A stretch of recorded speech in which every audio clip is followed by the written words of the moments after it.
My memory is a little fuzzy, but this story frightened me so much that I can never forget it, and it comes to my mind now and then. I was 5 or 6, living with my parents, older sister, and brother. My sister was 16 years older than I am, and one day my parents and my brother weren't home, and my sister went to go take a shower. She told me to stand in front of the bathroom door and play because she didn't want me to be completely alone. Either that, or I told her I was scared to be alone. Don't know which one. The bathroom door was in the same hallway as our front door. The entrance was at a diagonal, and the opening of the door faced the bathroom. The door was locked. My sister double-checked it. We also had the little chain thing up. As I was standing there, the doorknob started to shake, which immediately frightened me. And to my surprise, the door opened as much as it could with the chain on it. Then a man tried poking his head through the door. The memory of how he looked is what's unclear to me now.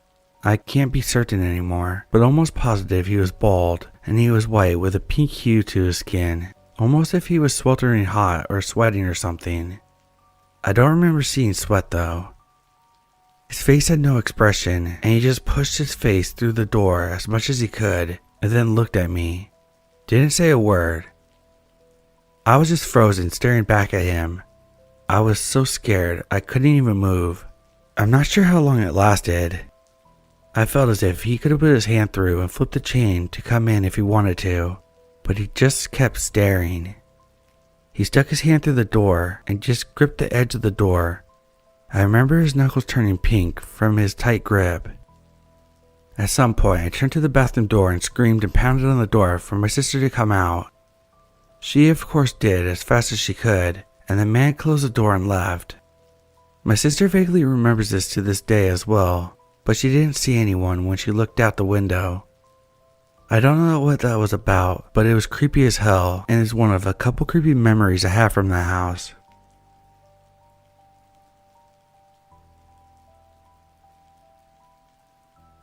I want to share this story because I talked about it yesterday for the first time. I live in Northern Europe. My country is cold and covered by a large forest and several lakes. My family consists of my mother, father, and an older brother who is 3 years older than me. He's really important in the story. It's also important to know that my parents' house is in the middle of nowhere, just forest all around. There aren't even proper roads or any streetlights. The nearest neighbor lives really far away. In my country, winter comes early and lasts longer than summer, so the days are dark almost all year round. My father's a fireman and my mother's a nurse, so they've always been on night shifts. They have left me and my brother home alone since we were just toddlers. I don't know if it's legal to leave us alone, but my brother has always been good at taking care of me. This particular evening was close to Christmas. Both of us were on winter break, but my brother still went to ice hockey practice. He was really tired that night after practice. My father and mother had just gone to work at night and left us alone. I was 8 at the time and my brother was 11. We often slept next to each other downstairs in our parents' bed, but I decided to be a big girl that night and sleep in my own bed upstairs. I really just wanted to play Nintendo and knew that my brother wouldn't let me. My brother was so tired after training that he just wanted to go to sleep. We ate, brushed our teeth, and went to our own rooms upstairs. My room faced the forest, and his room faced the only dirt road. There was a hall and a toilet between our rooms. My brother must have fallen asleep right away, but I played and played. I played so long that I lost track of time. I was under my covers in case my brother came to scold me. I started to hear something outside. However, I didn't pay attention to it at first. I lived all my life in the middle of this forest. You can hear what sounds like voices from there all the time. The small noises changed in a second. Someone started shouting, almost screaming. It sounded like a grown man who was wounded. I lifted my head from the covers, startled, and listened for a moment. I called out my brother's name, but he didn't answer. I got up from bed and ran to my brother's room. He was asleep soundly, so I rocked him to wake him up. At the same time, I saw from his alarm clock that it was 2 in the morning. My brother woke up confused. "Did you hear that?" I asked in a whisper. My brother's eyes widened and all sleep vanished from his eyes. He sprang up, didn't say anything. He walked towards my room. The shouting was coming from somewhere in the forest. We stood together in my room and stared out into the darkness. "I think someone needs help," I said quietly, but my brother's expression didn't change. His face was like a stone. No one needs the help of 2 kids. Besides, if he needed help, he would be screaming for help. My brother turned around. He was right. I heard no words, it was just screaming. My brother walked downstairs and I ran after him. Our house has 3 doors. He tried each of them to make sure that they were locked. He took our father's headlamp because it was the strongest light. Then he picked up the house phone. He made sure all the lights were off and took my hand and led me back upstairs. Then he stopped. The shouting had changed. It no longer sounded scared or needing for help. It sounded irritated, almost angry, like it was annoyed that we didn't come out looking for it. My brother squeezed my hand and pulled me upstairs. He stared at my room for a moment and then pulled me into his room with him. He closed the door and sat on his bed, pulling me into his arms. It was dark everywhere. My brother hadn't turned on the headlamp, but he had 112 ready on the phone, our country's emergency number. We sat there in silence. The sound came closer until it was clearly behind the window of my room. Then we heard someone banging on my window.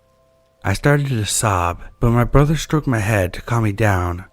It didn't help. I was so scared. The sound seemed to be coming closer and closer. It had climbed up the fire escape under my window and was now traveling along the rain gutters towards my brother's window. Then it became quiet. It stopped screaming, but we could hear it clinging onto the rain gutters to get closer to us. Then it was too quiet.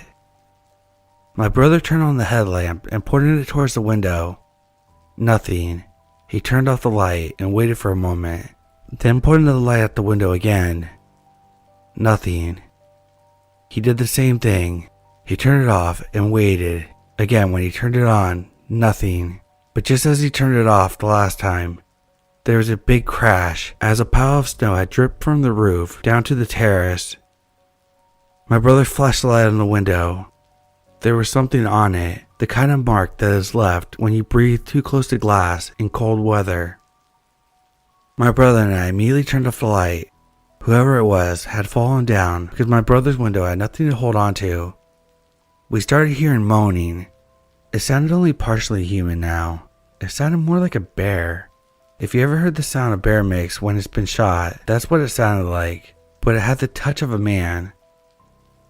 The voice became angry again. It threw a full tantrum. It started hitting the wall of the house. I squeezed my eyes shut and pressed my head against my brother's shirt. It raged for a while, but started to whine and moan again. It no longer sounded human at all. I can't describe what it was like, but it did not sound natural. My brother dropped his headlamp on the floor and he hugged me tightly. We listened to the sound for quite a long time. I don't remember at what point I fell asleep, but I woke up in the morning.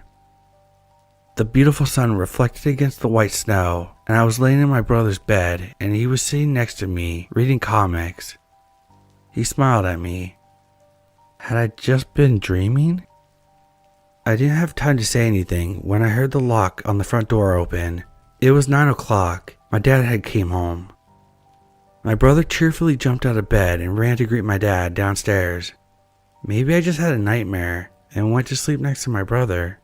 It didn't sound impossible, especially since my brother didn't mention anything in the morning.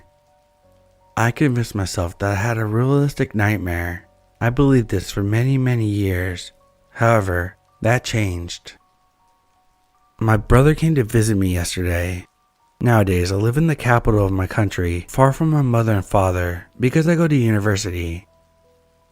My brother had just broke up with his longtime girlfriend, and I promised that he could bunk at my place as long as he needed. We had a lot of fun, just like old times. We drank some wine and watched movies and just started talking about everything.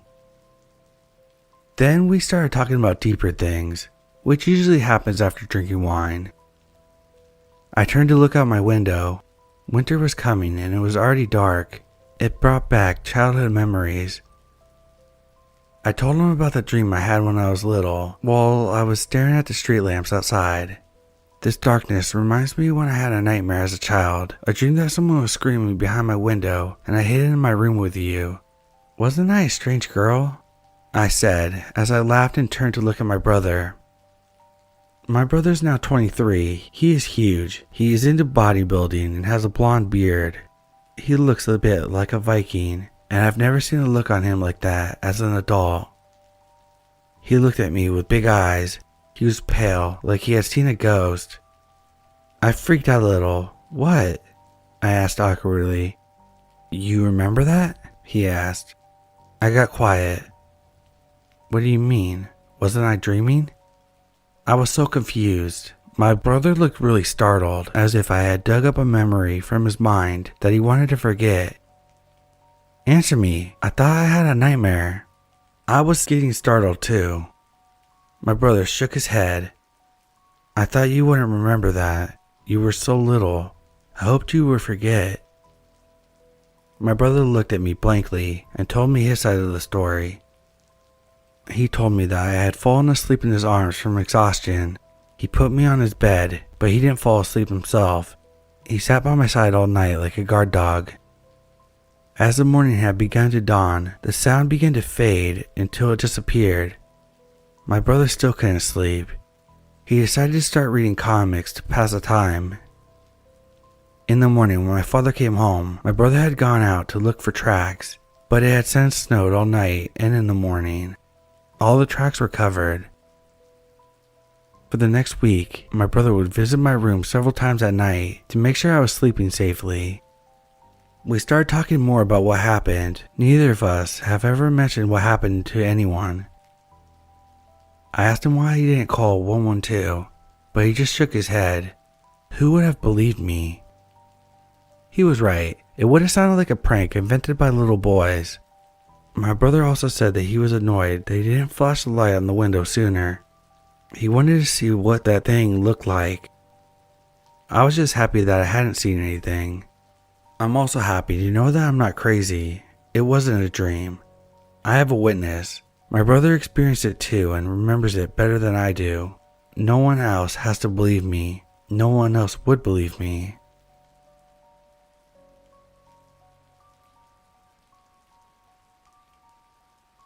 So, here's my creepy encounter, which happened about a year and a half ago. My parents had left to go on a bike joyride to the shops, leaving me and my siblings alone at home. We lived in a very safe neighborhood, and the country isn't known for bad stuff happening constantly. So I, at the time, maybe 12 years old, thought that everything was going to be fine. However, at some point, we got a ring on our doorbell, and us being stupid kids who didn't listen to the "don't open the doors to strangers," opened the door. And there was a teenager there, maybe 16 to 18, who had a black backpack on. He said that he was selling something, but us being reasonably new to the country didn't really understand him. So we just said no thank you and goodbye. No big deal. However, about 10 minutes later, we get another ring. This time it's another teenager asking if our parents are home. Red flags are going off at this point, and we hurriedly mumbled something about not understanding and shut the door. Me and my younger sibling were in the upstairs room at this point, and we saw the dude who had just rang and the dude from before talking outside our house, and walking up and down it. We were understandably panicking, so we called our mom, who was luckily only a couple of streets down.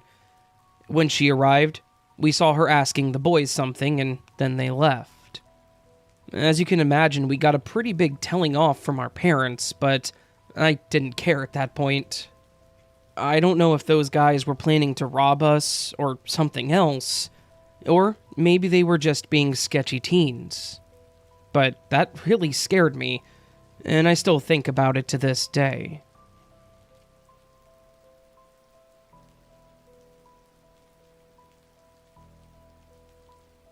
I want to share something that happened to me when I was very little, and it still gives me chills to this day. My grandma was sick, and my parents left me and my sister at our house so they could go see her. I was 5 years old and my sister was 7, I believe. We were told to go to sleep, which we did. When it was already very late, I'm pretty sure way after midnight, I heard meowing outside of our house. I didn't think anything of it, didn't ask my sister. I just went to the front door and opened it. There were 4 men outside and they looked at me. I remember to this day that one of them had this evil smile. Just by instinct, I understood that I was in very, very big danger, and probably within a few seconds, even though it felt like forever, I closed the door and was able to lock it. They went to grab the doorknob as I was shutting it, but did not catch it. It just happened so fast. They started breaking down the door, screaming and cursing, hitting it with their feet, shoulders, and God knows what. My sister woke up and we were so afraid. She came to me, told me to go under the bed because if they did break in, they won't know we're home and maybe they won't find us. I was too scared to tell her what I had done and that they know that I'm here. We were under there for a very long time and eventually those people left. I don't know why and after how long. We fell asleep and I stayed under the bed until the morning. When my parents came back and saw the door damaged, my sister told them someone tried to break in. I've never told anyone what I did, and I'm so scared to this day when I look back. I could have been the reason for my sister and me being killed, and I get completely horrified thinking about that night.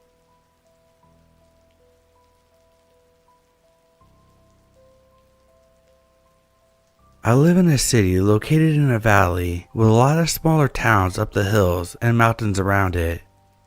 So it's part of the local culture for teenagers and young adults to visit the smaller areas during the winter to drink, smoke weed, and hang out with their friends. My uncle bought a house in one of these areas, so eventually I decided to get the keys and spend the weekend there with 5 of my friends. The house has 2 big bedrooms with 3 beds each and a lot of extra mattresses. At night, we decided at some point to go back inside and just chill and watch TV, but since the living room had no sofas yet, we brought some of the mattresses from the bedrooms and just used them. One of my friends, Victor, decided to go smoke, and after some minutes we hear someone knocking on the window just behind us. Everyone got scared for a second, but just looked at the window and said, "Oh shit, it's just Victor." But since we were sitting on the mattresses close to the ground, it wasn't easy to see clearly who was at the window. And since the person just stood there looking straight at one of the girls, I got up to go check. I saw a man who somehow looked a lot like my friend, but a bit more fat and older than him. When I came to the conclusion that it was the stranger, I froze while looking at him and him looking back at me. When I said, "It's not Victor," everyone else froze and looked at me, waiting for a reaction, but all I could do was ask what he wanted.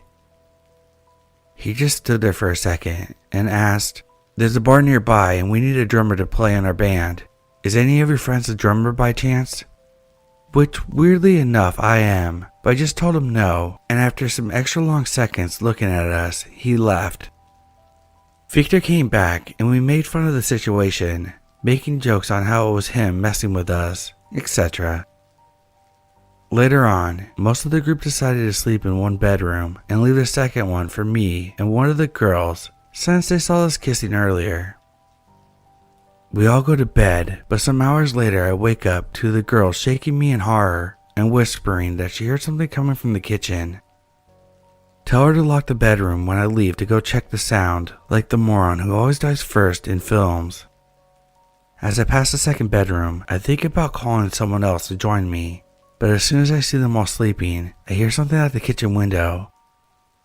I quickly move there in silence, check around, and as soon as I find and grab a knife, the door opens right in front of me.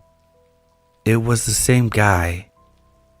I knew it was no joke since I just saw my friend sleeping. It probably took like 5 to 10 seconds of us staring at each other, but it felt like an eternity. While still holding the door handle, he made a slow movement with the other hand towards something under his shirt, which was probably a gun or knife. But I also lifted my hand, showing him the knife, so he stopped. The kitchen was quite small, so we were standing pretty close to each other, and at this point, we both knew it would end bad if he tried something. I shook my head and said as calm as I could, "Don't." He just kept staring at me for a bit more, and then finally closed the door and went away. I went back, told the girl it was nothing, and that she should go back to bed. I didn't sleep for the rest of the night. We left early in the morning, and I made sure to ask my uncle and cousins if they ever received weird visitors there. They said the only person who ever goes there at night is the old neighbor when his wife doesn't let him in after arriving home drunk. So he grabs my uncle's rocking chair and sleeps there until he's sober. Now every year my friends talk about spending another weekend there, but I always make an excuse so we never go through that again, and I've never told them about what happened.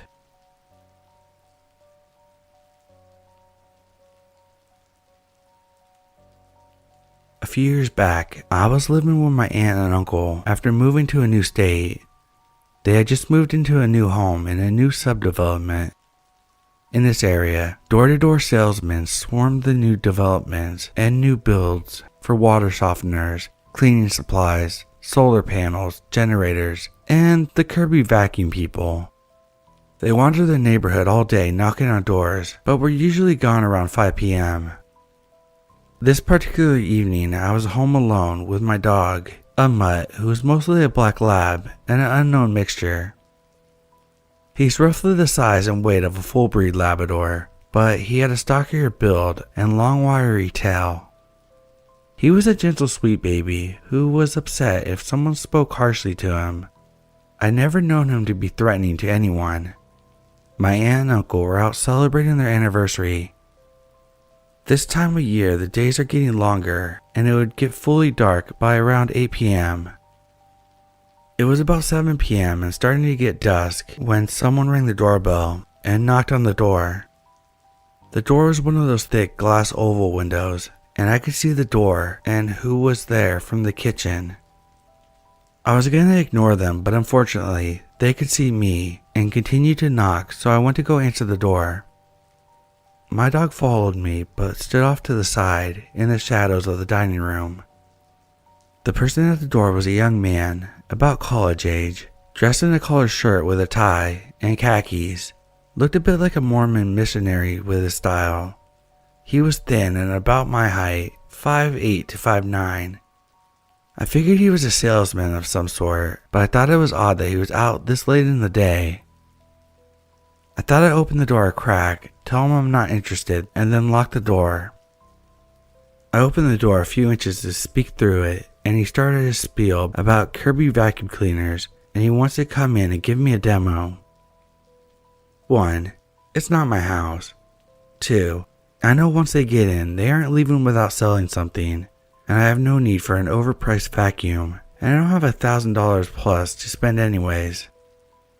I tell him, "No thank you, I'm not interested," and I begin to close the door when he puts his foot between the door and the door jamb and throws his hands up to stop the door from closing.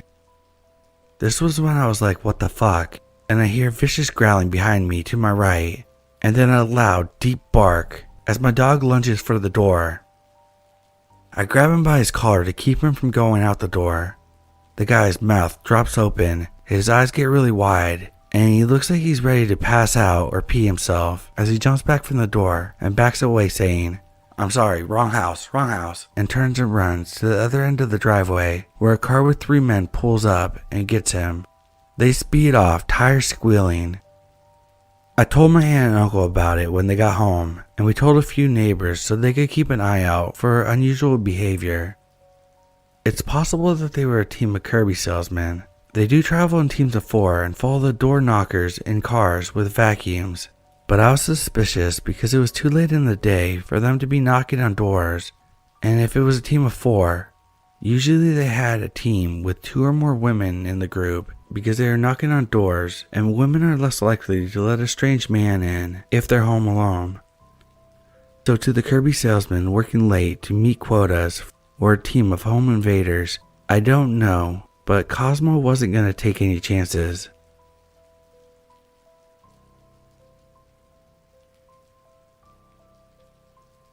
So I live with my girlfriend and a roommate, and the other night they decided to go out and leave me at the house. I'm sitting playing video games when I notice my dog growling at my glass patio door. I see a dude there and he sees me notice him, so he lightly taps on the patio door. I go out my front door because I'm not fucking opening it for him. My apartment has the entranceway to get to the front door and has a camera. His eyes are bloodshot red, and he tells me that he's looking for a friend's apartment, but he couldn't seem to find it. But if he wanted to ask for directions, or to see if it was a so-called friend's apartment, why not knock on the front door? Why look through my patio door? This was pretty late, but still not long after the girls had left. I've been hearing things outside lately, and now my dog is growling, but every time I open my blinds and no one's there. I might just be paranoid, but at the same time, what if it was my girlfriend who opened the door for him?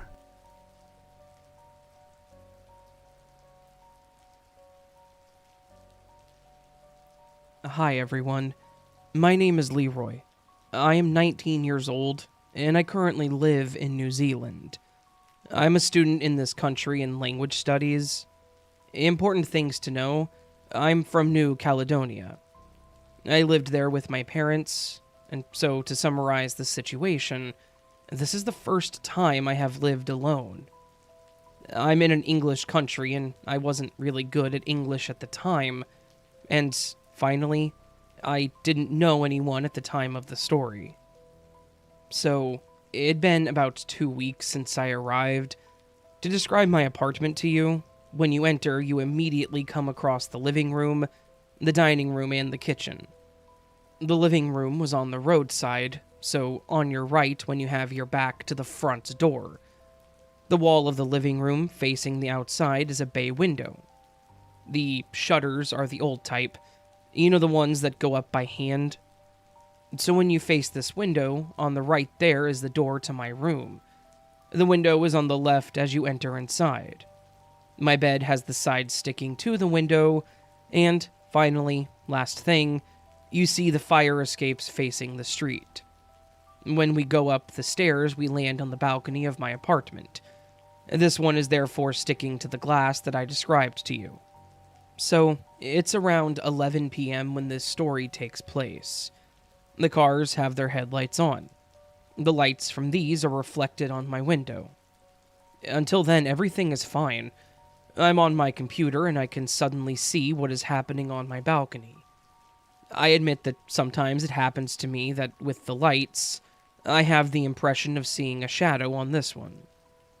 So, when I see the shadow the first time, I tell myself that it's nothing. To explain, I'm in the dark in my room, the computer on my knees, and its brightness is at a minimum. Suddenly, I see this shadow climbing the stairs.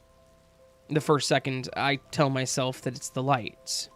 Then, I understand very quickly that the shadow is still there. I decide to look out the window, and at that moment, I realize that there is a hooded man on my balcony. I decide to lower the brightness to the minimum, and in my head I have two choices.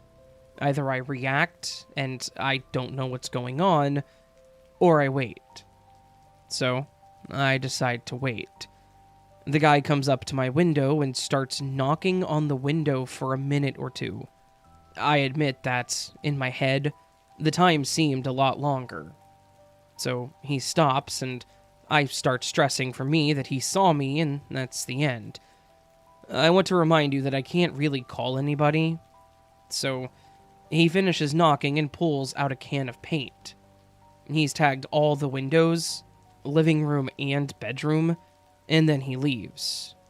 He wrote some strange letters that look like Viking characters. I don't have to clean them because I don't want to go out. I confess that as soon as he left, I stayed on my bed.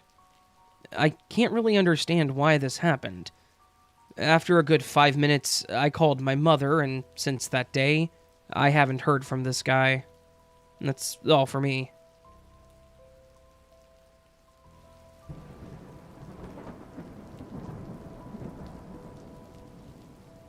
This is a story that I've told to very few people because I knew that no one would believe me. When I was 6 years old, my mother worked as a cleaning lady for a dying old woman who was a bit scary.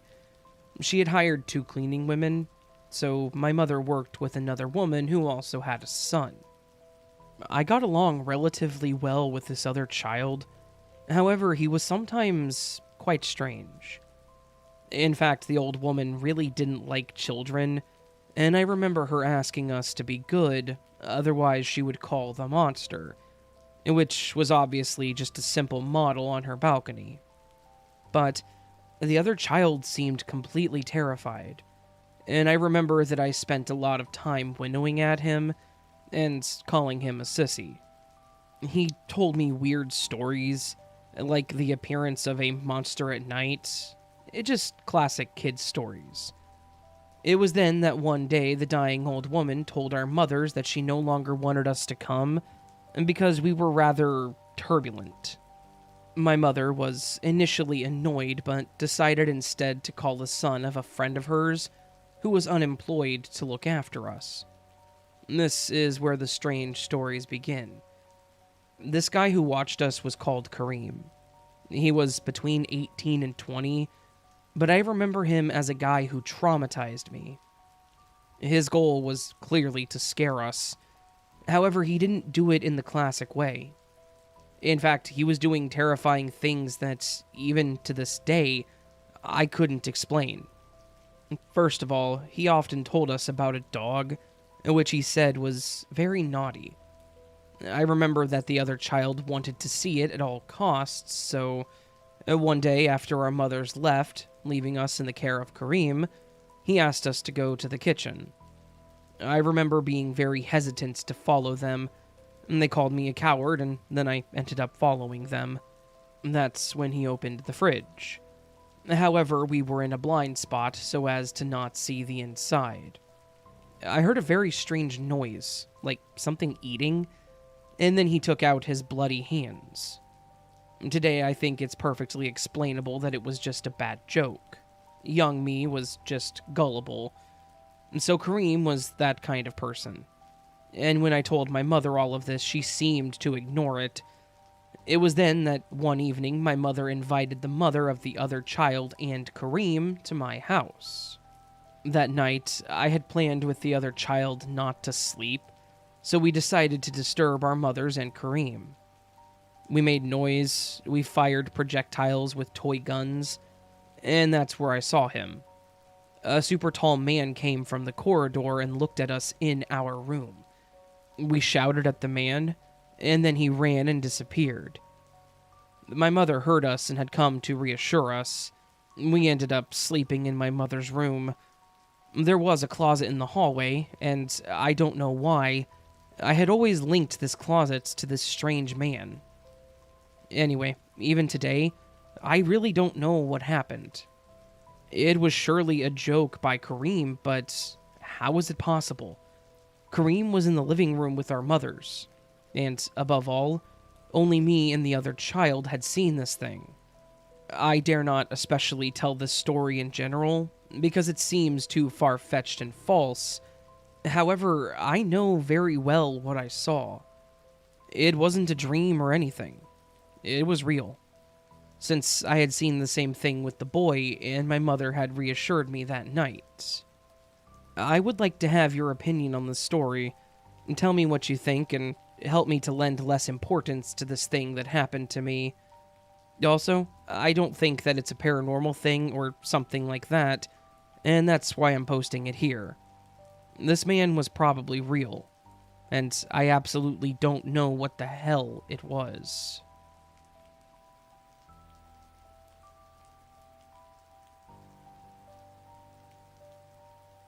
This happened to me a year or two ago, at the then age of 15. I had a few nights when I went to bed where I heard whispers or soft muffled sounds of a group of people, like they were in another room or downstairs. At first I thought it was just because I was tired, but it happened a few more times. To be honest, it was quite terrifying. Perhaps this was just some illusion. I had a similar experience where it sounded like someone was spending hours brushing their teeth with an electric toothbrush, although nobody was in the bathroom.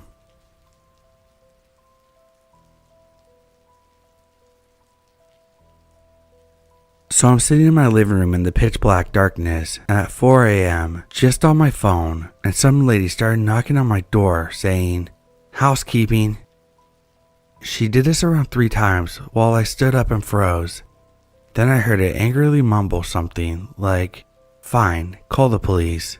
Then I think I heard it march back down to the neighbor's apartment across the hall. She just moved in a couple weeks ago, and I don't know if she's tweaking or what, but now I can't sleep and I have to work in less than 4 hours. Thanks, lady. Edit. Update 1. I was late to work, and I also realized it's Sunday, so the office to my landlord is closed, and I'll have to call tomorrow. I'll check with the guy who lives below me on the way home though, to see if he's had anything happen recently. Update 2. It's about to be night 2, and I've since gotten a new Blink doorbell camera installed and talked to the neighbor below me about it. He said he hadn't seen or heard anything like that, so who knows. I haven't talked to the actual lady across the hall yet, simply because I'm nervous to, and I figured if it happens again, I'll have it on video. I forgot the landlord's office is closed on Sunday, so I'll call them tomorrow and let them know.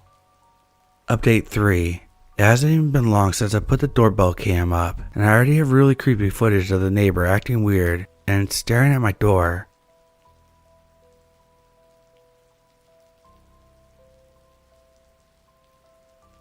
My hands are shaking as I'm typing this. I've been staying at my aunt's house for a week or so while they are on a wife retreat with each other. All was well for the first 6 days, then I find that the back gate is wide open. Well, that would not worry me, for one, but to access this gate in particular, you have to go past a 6-foot tall sliding gate. The house is right off the road downtown, so the driveway is on the side of the house and the garage is basically in the backyard. Once you go into the big sliding gate, you pull up right in front of the garage and next to the house to get to the back door and go inside. There are 2 side gates that fence off the back area. One gate leads to the backyard, and the other leads to the back door. I have not touched that one that leads to the backyard the whole time I've been here. Well, I work the night shift, and I arrive home at 11:30 p.m. I get home and I know for a fact that the gate wasn't open because my dog was trying to go out that gate, and I told her no, and to come to the gate I was using. Well, it was about 2 a.m. when the dog started fussing, and I was like, I guess I might have to go potty. So I walk outside and the dogs start barking like crazy. No big deal, they do that every time they go out. Though then I look to my left and see the second gate wide open. My heart sank because I knew I did not open that gate, and it was closed when I returned not even 3 hours ago. I have called my parents and told them the situation, and they're not concerned at all. I checked the entire house, all the closets, under the bed, and no one is in the house and nothing looks awry, though I am jumping at every sound their cat and 2 dogs make. I'm scared and want to leave, but I'm also scared to go outside to my car. I have very high anxiety and panic attacks, and I feel like one's coming on. I know all the doors are locked, though none of their windows have curtains, and anyone outside can easily see in. I need some reassurance. I'm sitting in the back room with all the dogs while typing this. Update. I packed all my stuff up and I was just sitting on the couch with the dogs. I noticed police lights outside of the house in the front next to the neighbor's house. I walked outside with all my stuff, locking the front door of the house. I went over to the cops and asked them to escort me to my car because I felt unsafe. Turns out the cops were at the neighbor's house due to a report of suspicious activity. 3 men escorted me to my car and I got the heck out of Dodge. My gut was telling me that something wasn't right, and obviously something wasn't, because the cops were at my next door neighbor's house. I'm now safe, got off the phone with my brother, and almost home.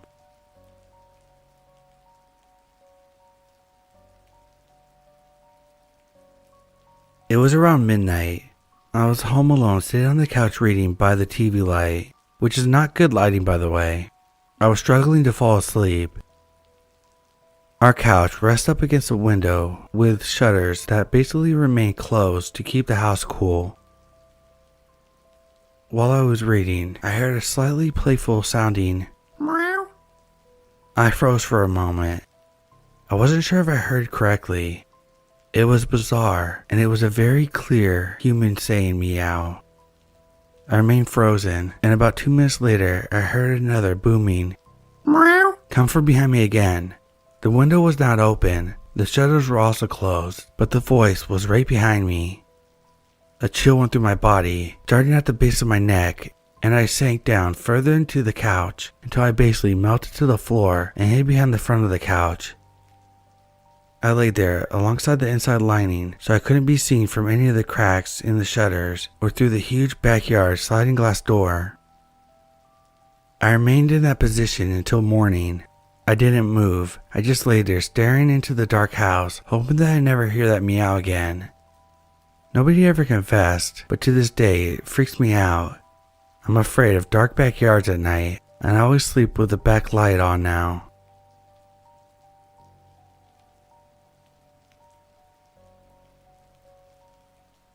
My bedroom is the hottest room in our entire house. In the winter, I almost have to fully cover the vent to block the heat from coming in, and I have to sleep with the window open a teeny bit to keep it from getting too hot. I have a medical issue that causes me to get violently ill if I'm overheated. When it's fall, I generally keep the bedroom windows open. They have screens on them, and they have blinds and blackout curtains, and I sleep with them open. I have a window at the front of the house and a window at the side of the house in my room. The other night, I was watching TV because I have horrible insomnia and couldn't fall asleep. Sometime after midnight, I heard footsteps outside my window on the side of the house. There's leaves all over the ground already, so it was pretty loud. I paused my show and listened. Honestly, just figuring it was one of my roommate's dogs. I realized, unfortunately, that there was no way it was either of his dogs. The girl dog is much younger, maybe a year old, and she prances everywhere. It's pretty adorable and very distinctive since I hear her out there several times a day. His other dog was a large dog and very old, very fat, very slow moving. He generally can't even walk the distance from the back door to the other side of the house near my window. His walk is also very distinctive because he hardly lifts any of his paws when he walks. He's seriously super old. I noticed it was very clearly the steps of someone walking with 2 feet. Within seconds of me pausing the TV, the steps completely stopped. I listened for a while, but eventually turned the show back on. Eventually, I fell asleep.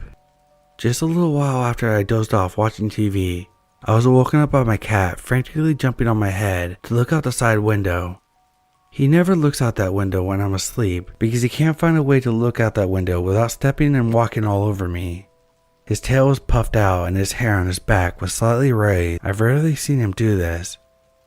In fact, he's only acted like this one time towards an animal, and that was a cat we brought into the room and allowed to eat from his food bowl.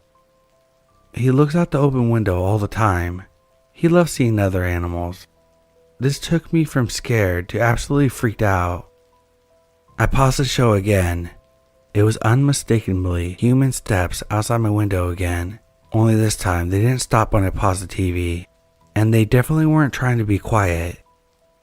I heard them take several steps and the sound faded towards the front of the house, confirmed when my cat launched himself across the room to look out the other window. I heard what sounded like a car door shut and nothing more since. I called the police and 2 of them searched outside with their flashlights and the other one drove around shining the spotlight in the neighborhood. Here's hoping whoever this is doesn't come back. I'm gonna get some cameras as soon as I can and put them outside my window so that I can find out who this is and have them stopped.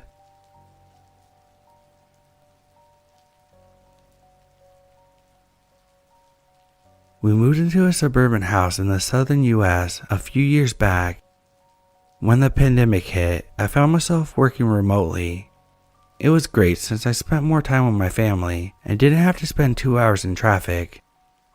However, being home a majority of my week exposed me and my family to a variety of strange encounters that have only escalated through the years.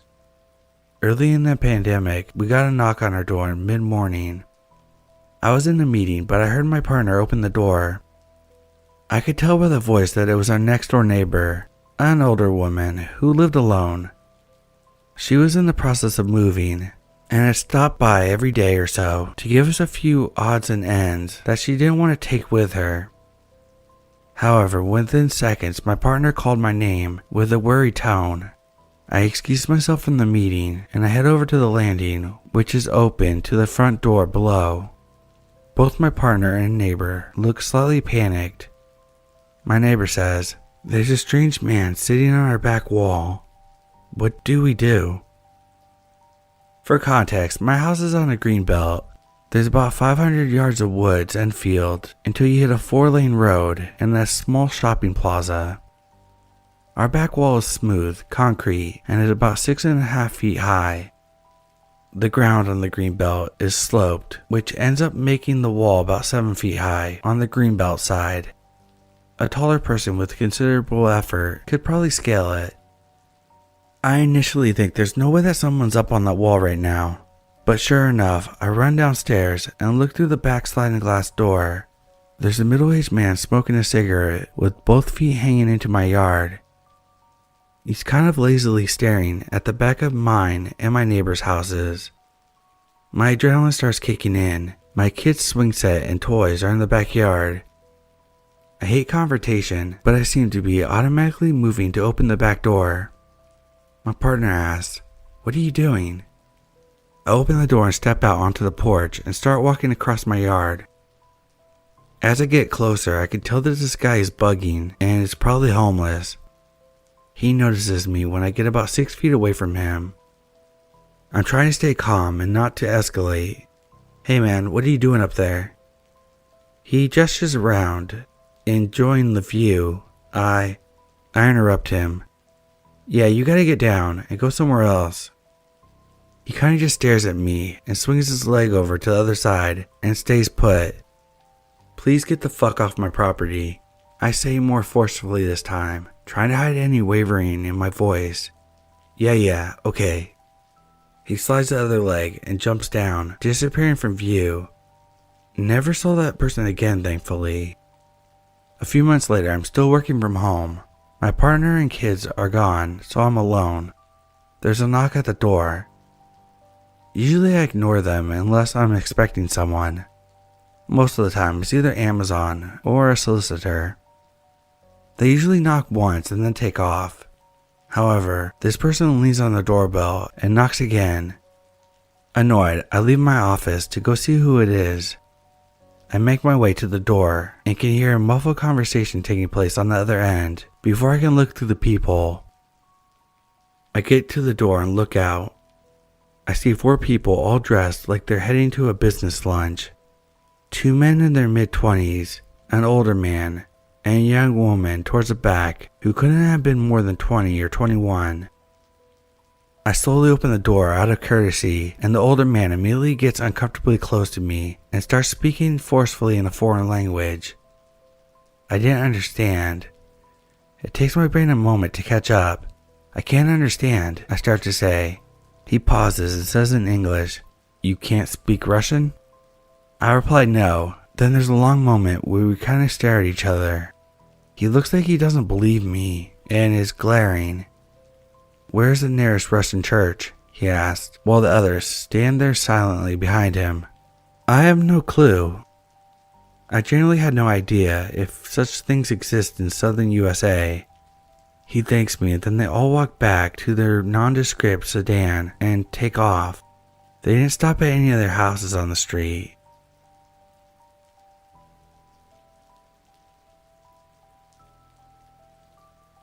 I live in a 2-bedroom apartment with a roommate. It's a pretty rundown building with only 12 units and 3 floors, including the basement. The security is pretty much non-existent. Both the front and the back doors to the building don't lock properly, and to be honest, anyone could probably break down the unit doors with just their body mass. The walls in the apartment are paper thin. You can hear anything and everything, which makes talking about anything personal a little off-putting. I'm someone who locks the door behind me immediately when I enter the apartment or my car. I'm wary of people due to some trauma in the past. After living here for a few months, I felt pretty secure. My neighbors are all kind and normal, from what I could tell. People generally keep to themselves, and my floor is quieter than the others. I mostly never see anyone in the hallways. One day, I was home alone in the bathroom.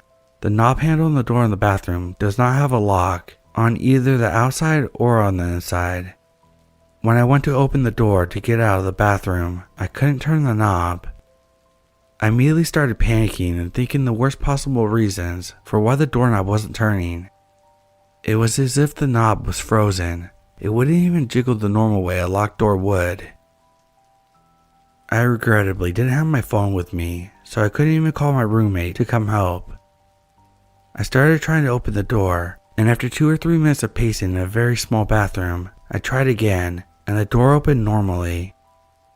Some time had passed and nothing else strange happened until a few months later. I was home alone again and used the bathroom. This time, I was showering and expecting my partner to come over at some point. When I was out of the shower drying off, I heard footsteps past the outside of the door and a bedroom door open, either mine or my roommate's. They are right next to each other right outside the bathroom. I figured it was my partner, so I continued to take my time. When I reached for the door handle, it was frozen again, and I was locked inside the bathroom. I started pounding on the door, hoping whoever was there, my partner or my roommate, would hear and come help. When the door did this, it was almost like there was pressure being put on the other side of the handle. At this point, I'm nervous that whoever I heard is not someone I know. I had pounded on the door so hard I dented it, to give you an idea of how fragile they are. After some aggressive pounding on the door, it finally opened. Of course, there was no one I could see in the apartment. My partner wasn't there, nor was my roommate. I immediately called my roommate to ask if they had come into the apartment to grab something, hoping that I was just ultra paranoid. They told me that they hadn't, and I explained the situation. They gave me permission to search their room. I did so very nervously. I checked every closet, under the beds, and the couch to make sure that no one was hiding. I don't really know what I would have done if I found someone, but I knew I had to check or I wouldn't feel safe. Again, a few more months passed and nothing had happened to either my roommate or myself. She has never experienced the door locking, and I've only experienced it happening while no one else was home. This past weekend, my family came to pick me up for a wedding. When they dropped me off in the evening, they came inside to use the bathroom and check my apartment out. They didn't live nearby. My dad was examining things the way dads do, and he was looking at the bathroom door quizzically. I decided to tell him the weird story about being locked in there a few times, nonchalantly. I wasn't as shaken up about it anymore, and since so much time had passed, I just assumed that it might be the latch to the door. My dad, who is pretty paranoid himself, didn't like those stories and examined the latch and the doorknob. He said they looked fine to him, and it must have got stuck from the heat or something. Get this, that very night I was locked in that bathroom again. It felt like an eerie coincidence to me, given that I had just spoken out loud about the occurrence, and I'm always worried about what people might hear outside the apartment. I told my roommate about this occurrence last night. We talked about what could possibly have caused it, theorizing what or who it could be. I even noted that I felt uneasy talking about it out loud, and she agreed. That night, I woke up to really loud pacing in the hallway outside of our unit door. At around midnight, I went out to make sure our doors were locked. They were. The pacing continued for over an hour. Unfortunately, my unit doesn't have a peephole, so I can't safely look at what's going on.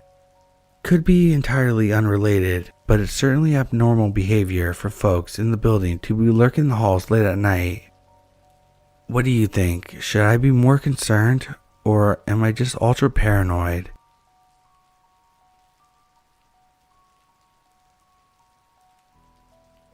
This happened yesterday and is a pretty short story. For starters, I have been home alone with my sister for a week now, since my parents went on a trip. I was in the living room on the bottom floor watching TV around midnight when I heard something make a loud thud on our winter garden window, which is facing the living room. It scared the crap out of me, so I just jumped up and went to go tell my sister. Eventually, I got the courage to grab a kitchen knife and went to go look if someone was around the house. I didn't find anyone, but it still scares me. Update: it's been some time since I posted about that event. My parents have been home for a while now.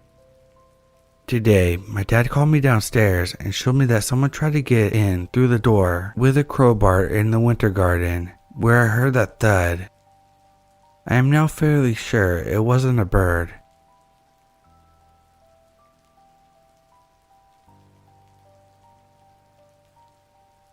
Before I tell my story, you need to hear some key information. My brother, his girlfriend, and I all play airsoft on the weekends, and I sleep naked. I was home alone as my mother was at her parents' house. I was 14 at the time, and I was living in a weird and not so good neighborhood. Surely not the type of people who murder, but the type of people where you'd have to check everything was locked twice to feel like you were safe. Luckily for me, when I came back from airsoft with my brother and his girlfriend, I locked the doors and windows, but I forgot that I had burnt something in the oven earlier and had to keep one of the kitchen windows open. I live only with my mother and my German Shepherd, who is an actual monster. Around 3 in the morning, I heard my dog bark viciously near the kitchen window, and what I've known over the years, if my dog is barking that viciously, I knew it had to be something bad. I put on some underwear and got my gun off the wall, walking towards the kitchen. I turned on my lights to find a man wearing black clothes and night vision goggles. He was half in and half out the kitchen window, wiggling like a worm. It's a tough window to get into. The window was about eye level. I cocked the gun ready to fire and said, "Get the fuck out of my house, bitch!" He stared at me completely confused, considering he had just been caught by a 14-year-old boy wearing just underwear and aiming a rifle towards him. He looked panicked at the fact that the rifle was aiming straight at him. He quickly rolled out of my window and ran into the nearby woods. I called the police and reported the guy with every detail I saw of the man. A week later, a girl went missing. She was home alone and there was no sign of forced entry.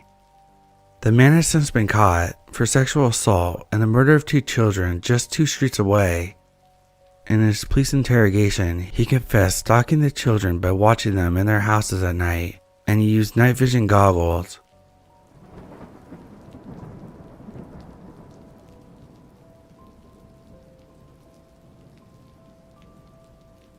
I'm a 29-year-old female. I often go to the Target near my office during my lunch break. I either go to pick up stuff for the office, as I'm an office manager, or I go to pick up stuff for my apartment. I also just like to browse the aisles to unwind.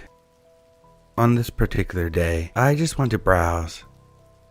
I was looking through the dollar section near the entrance when a woman around my age approached me and asked me, "Hey, I love your shoes. Where did you get it?" I told her thank you and mentioned the name of the store that I bought my shoes from. Then she looked at me with her face scrunched and said, "You look familiar. Did we go to school together?" She seemed genuine enough, but looked super unfamiliar to me, so I responded, "No."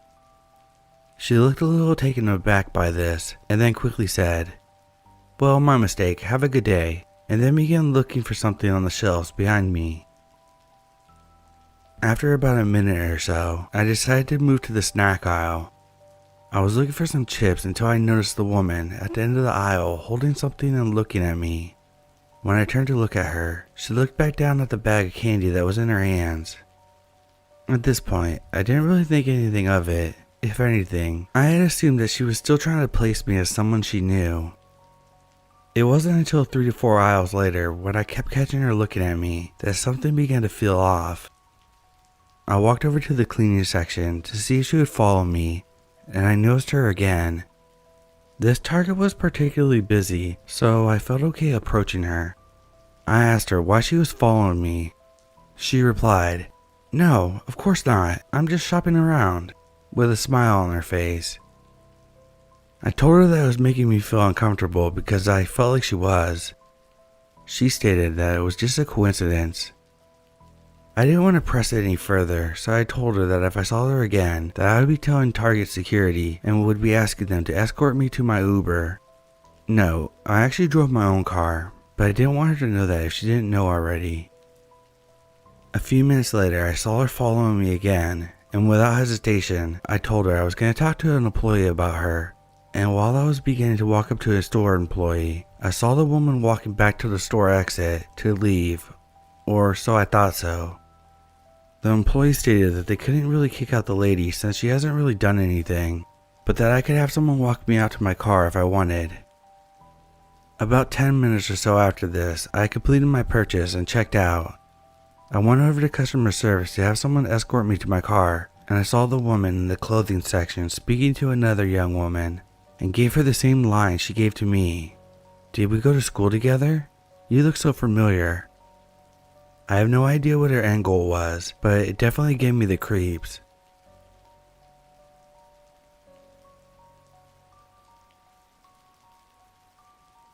I went to a local craft store today around 10 a.m., an hour after they opened on a Tuesday, so not a lot of other customers in a decently large store. I was in an aisle near the back of the store trying to pick out some yarn colors for a few minutes when I suddenly felt a tap on my shoulder. The woman who tapped me then popped up on my right side and held out a piece of paper. The paper was a lengthy note about being born unable to speak, that she's pregnant and asking for money. I honestly did not continue to read the rest. I can't even describe the strange vibe this woman was giving off as she stood there holding her note with an unsettling grin. I politely declined. I never carry cash anymore. Her grin disappeared like a switch, and then she just folded up her note and walked away. I quickly left that aisle and went towards a more populated front of the store, trying to shake the uneasy feeling from the encounter. I started to browse around in another area and noticed the same girl lingering around the aisle across from me. I moved to another area and she seemed to follow. I then decided to just go find the one thing I actually came to the store for and leave. While I stopped to look in that aisle, the woman walked right behind me, paused for a second, then kept walking. At this point, I had enough. I quickly paid and got out of there. I am still just trying to shake the feeling. Something seemed very off about the situation, from the initial approach to her whole demeanor. I was looking forward to finding craft supplies, but I was more happy to just get home afterwards. As far as I could tell, she did nothing more than creep me out.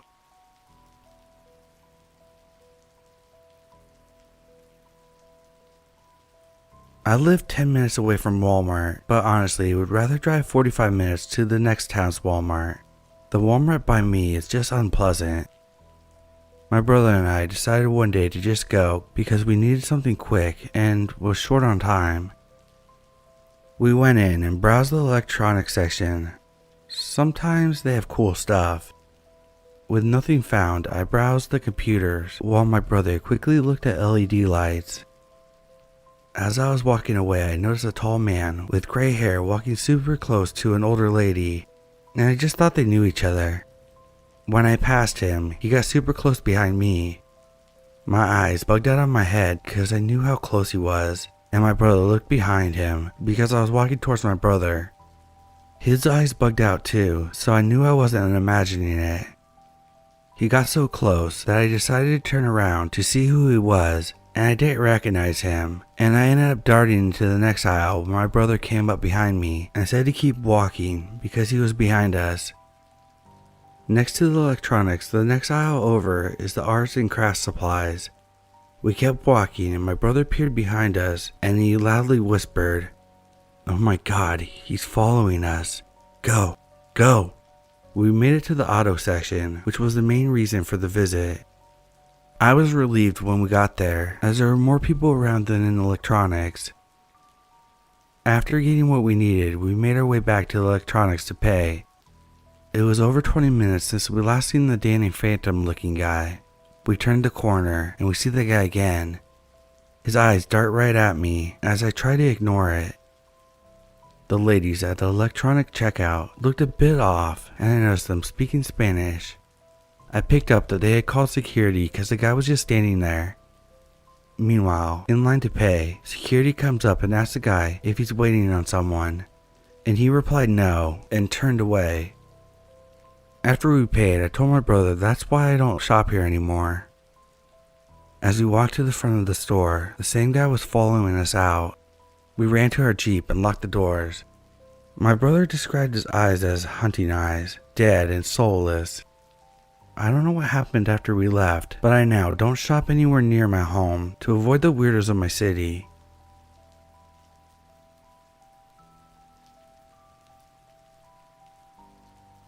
I'm a 22-year-old male from Kentucky, and this happened like an hour ago at my local Dollar General. I pulled up and saw this guy walking from the gas station. The gas station had a parking lot in the back for semi-trucks. When I got out of my car, I looked at him from a distance and literally got the strangest vibes. Like I kept feeling like he was gonna pull out a gun and shoot me. I go out all the time and I'm not scared of people like that, but I do feel like I'm good at picking up on people's energy. We both walk into the store basically at the same time, him being behind me. The whole time I felt like he was about to shoot me or something. After I'm in the store, I grab a basket and start looking at cereals to my right. The creepy guy didn't grab a basket or cart and just walked in and stood there, looked around, then went down another aisle.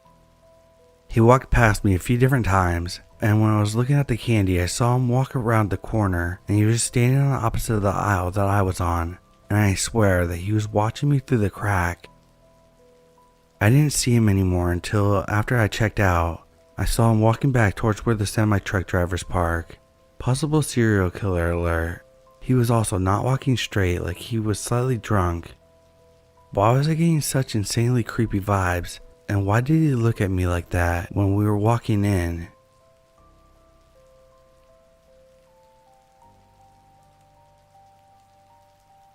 So it's pretty early in the morning, like 7:30ish. Streets were pretty empty, not really pedestrians in sight despite it being a metropolitan city. I had to go to work that morning, and I had gotten up earlier than usual, so I decided to go to a cafe to get my disgustingly heavily modded health drink. The cafe was completely empty, save for me and the lone barista. Suddenly, while I was waiting for my drink at the handoff area, this guy in his 50s walks into the cafe. He doesn't even go to the register. He stands 2 feet away from me, staring. He hasn't ordered anything, not even in line to order anything. He's just staring at me. I try to give him the benefit of the doubt and step aside to let him go to the restroom. He pulls on the door a few times before returning to my side to continue staring. I'm just so bewildered.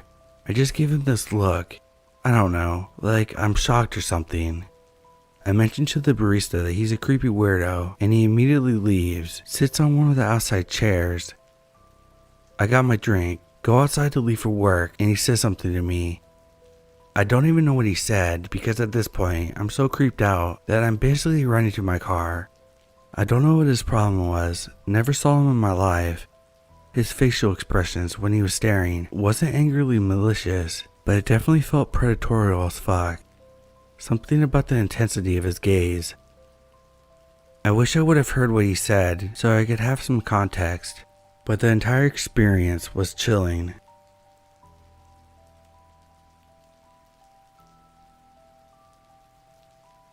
The other day I went to Target with my husband and my daughter. I wanted to go Halloween decor shopping, so when we got there, I was eagerly walking to their seasonal section. My husband veered off into another aisle, and I just continued to walk by myself. A man came out of the aisle and kind of abruptly got my attention, waving around a spatula saying, "Hey, I have a question for you." I said, "Okay." And he just asked me, "What colors would you think a man should have in their kitchen? I just got my first apartment and I'm not sure what to go with." He looks like he's about 40 to me, so it struck me as odd, but he was seemingly friendly enough. So I told him that the black spatula he had in his hand seemed like a fine color. He then thanked me and introduced himself. I said it was nice to meet you, and he just stood there waiting for me to introduce myself. Because I felt pressured, and I am a really socially awkward people pleaser, I told him my first name, and that was the end of the convo. Well, almost 2 days go by, and I just got a follow request from him, and I'm really freaking weirded out right now. My husband is telling me that it's my fault, that I should have known better, and he's right, but I'm scared.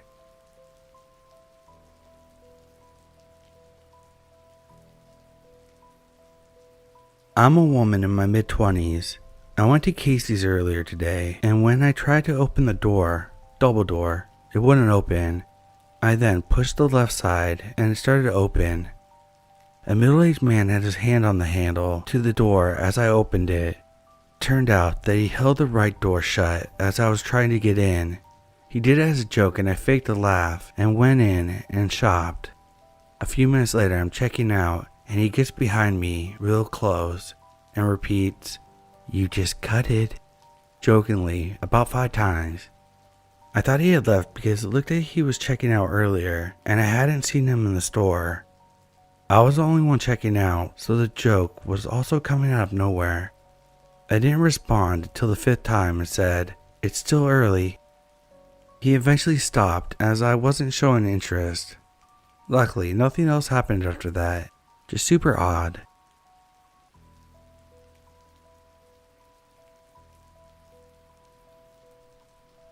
I stopped quickly at Safeway on the way home from work. As I was walking back to my car, I saw a couple walking a fluffy white husky dog, a big dog, and in my head, I marveled on how fluffy the dog was. I love dogs. I got in my car, and as I was climbing in, I heard a female voice say something unintelligible. I glanced around, saw the guy who had the dog standing behind the car next to me, which struck me as odd and a little disconcerting. I hit the door lock button immediately. I started the car, and as I did, I noticed the girl standing on the passenger side, peering into my window with her mouth moving, but I couldn't hear what she was saying. She clearly wanted me to roll down the window. I have watched way too many crime shows to consider this. Do you know how many women go missing from grocery store parking lots?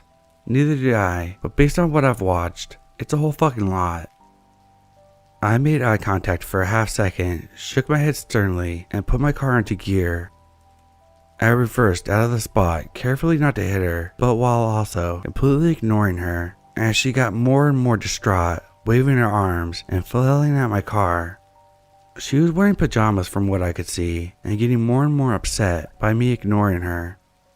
Her partner remained in the shadows with the dog, seemingly unaware that I had already clocked him and was watching him too. There was a teeny part in my brain asking, what if she needed help? But a much bigger part of my brain saying, nope. If they needed help, they can go into the store and ask them to call 911. Also, there were 2 of them and only one of me. I was outnumbered, plus they have a huge dog. Why the fuck would they ask a small, young, lone woman in the parking lot for help unless they had nefarious intentions? My mind went to drugs, maybe. I'm almost certain that they were asking for money or a ride somewhere, even more sketchy, or for some form of assistance. I'm under no obligation to help anyone, especially a stranger. Also, I have helped plenty of people today. I have helped people under careful, cautious observation. I work as a caregiver in a nursing home. If you're approaching a young woman in the dark at a parking lot at 10:30 p.m., I sincerely doubt you contribute anything positive to my life, and I owe you absolutely nothing. Fuck off. Mama ain't raised no fool. Anyways, Reminder to always trust your gut.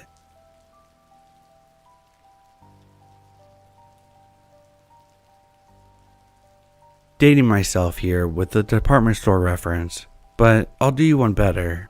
When I was in my early teens, I would ride my bicycle to Kmart to look at and buy modeled cars and supplies. That was my thing back then, building model cars. I can't say if I was in any real danger, but basically I was stalked. While I was deciding between a 66 Chevelle or an 85 Camaro, I see this man, mid-30ish, walk past the aisle I'm in. Then he passes the same aisle from the other end. Once I made up my mind and leave the aisle, he's on the far end and starts walking the parallel aisle to me. I'm not weirded out yet, but I make a detour down another aisle to ditch him, or so I thought. I double back and got to the main aisle and head towards the front, towards the registers. He popped out of another aisle further up facing me, then turns down the next one.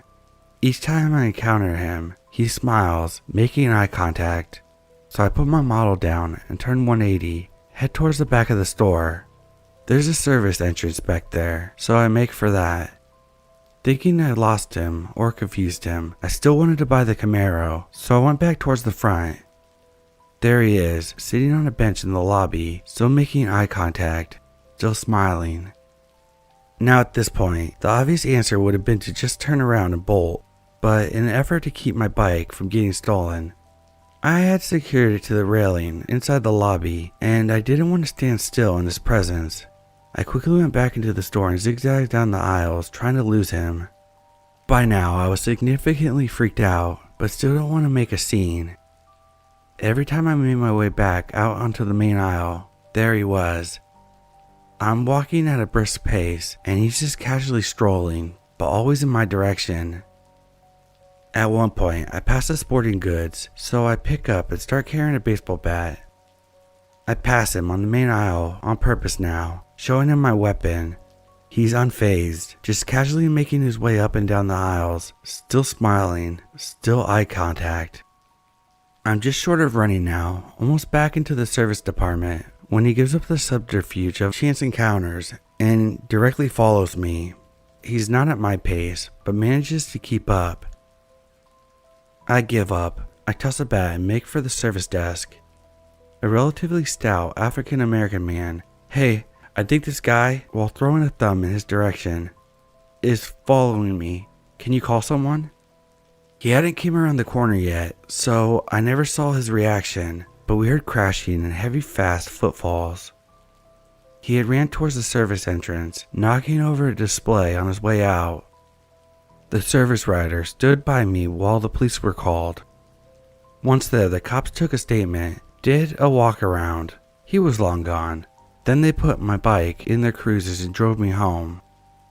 I didn't go back to Kmart on my own until I was old enough to drive, and still never went back for that model Camaro. Damn it.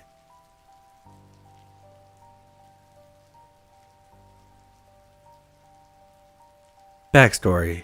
So I'm tiny, and I guess legally, and by other standards, I would be considered a little person. I also look a lot younger than I actually am. I'm in my mid-30s, look like I'm still in my early 20s. For some reason, I attract a lot of older gentlemen, and by older, I mean old enough to be my grandfather. This has happened since I was a teenager. I was with my mom, nieces, and nephews at a Burger King the other day. The restaurant was pretty empty, with it just being one other lady, us, and the employees. My mom ordered for herself and the kids, and I told her that I would pay for my own meal, so she went to go settle the kids down at a table. As she was doing that, two men walked in.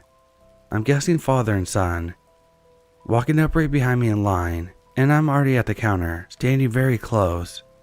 The older gentleman asked me if I was in line, and I said yes, a little forcefully. I was facing the cashier this entire time. Next thing I know, I hear in my right ear, I like the way you said yes, nice and strong. I kind of give a nervous chuckle and say thank you. Then I hear in my ear again, I like your ponytail. And again, I give a nervous chuckle, express my thanks again, and give my order to the cashier. I turn around and went to go sit with my family. Again, the whole restaurant was empty, and these two men decide to sit at the table right next to us. The older gentleman talks to my mom a little about being a grandparent. When we finally leave, I told my mom how uncomfortable the guy made me. Why did he stand so close? And it was so creepy hearing the voice right next to me.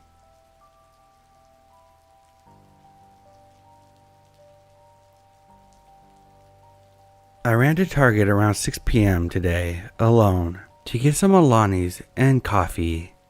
I was dressed nicely with my hair done, not looking distressed or anything.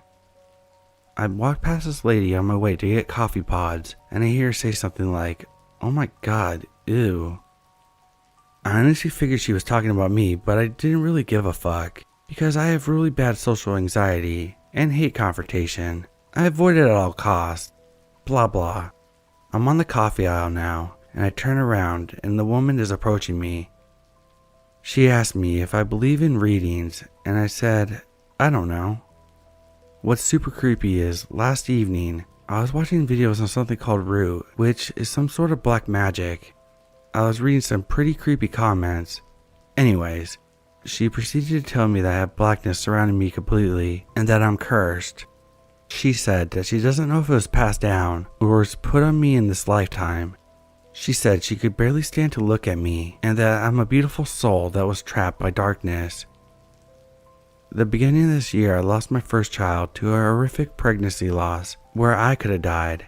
I also lost one of my best friends to a Xanax OD, amongst a life filled with tragic shit like that. Once when I was 20, I was hanging out with my friend and his cousin. His cousin would not look at me for what was like 2 hours. When he finally did, he told me that he couldn't look at me because I looked like a witch, and that he knew as soon as he saw me. I don't remember much, but I remember him saying that I needed to get a book and follow everything in order to have peace in my life. He said I had no choice in being a witch, and that I must either accept it and play by the rules, or I will live a life of sadness and misery. He said that he was a fucking warlock. I don't know, I'm just super creeped out. When the lady walked away from me, she said that I needed to pray to change my life. She said that I needed a reading immediately. It was already triggering, and when she walked away, I started crying and just pacing. I left everything in the basket on the floor and waited a bit. I didn't know she was following me or something. It scared me too because I'm from Moroccan descent, and I know that some of my family has fucked around with voodoo. It's big in Africa. I've had so many health issues this year too. Just wanted to share this because I'm still pretty shaken up.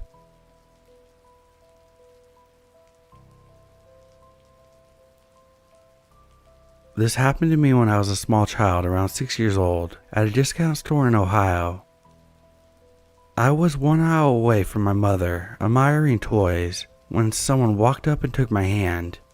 I assumed it was my mother and just started walking without looking up because I was still too busy checking out the toys. Halfway out the store, when I realized that we were heading to the doors and not checking out, I glanced up and saw the person holding my hand was a middle-aged man with dark hair and a leather jacket. Certainly not my mother. He grinned at me and tried to keep walking, but I immediately froze on spot and dropped his hand, booking it back where I last saw my mother, while crying.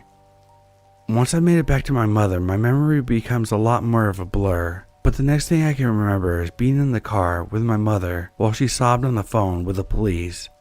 She had a car phone back then. They never caught the guy though, so no charges were ever pressed. It's scary to think that that could have been the end of my life if I hadn't glanced up when I did.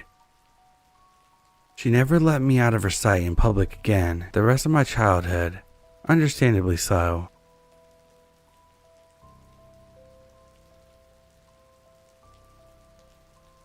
It was late afternoon in a relatively busy grocery store.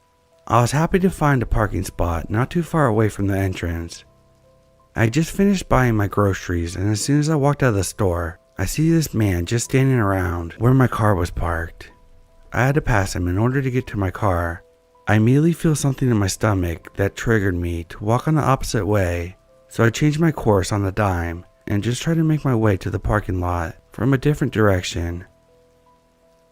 As soon as I crossed the street, the man started walking in my direction. Right away, my alarms are going off. I quickly pick up the pace, and so does he. At that point, my heart starts racing and I pick up the pace even more. I keep looking back to make sure he knows that I see him. He's about less than 10 feet behind me and closing in. So when I look behind me, I notice that he's trying to look not suspicious by looking in the other direction. At that point, I quickly made a right into a space between two cars and thankfully lost his line of sight. I hid behind the two cars and watched him look around for me. I'm not far away from my car, and at this point, I position myself so that I am now behind him and he's far in front of me, still looking around for me. I get safely in my car and drive out of the parking lot, never taking my eyes off the man who just sat at the end of the lot on the curb as I drove away. Be safe out there, everyone, and always be aware of your surroundings.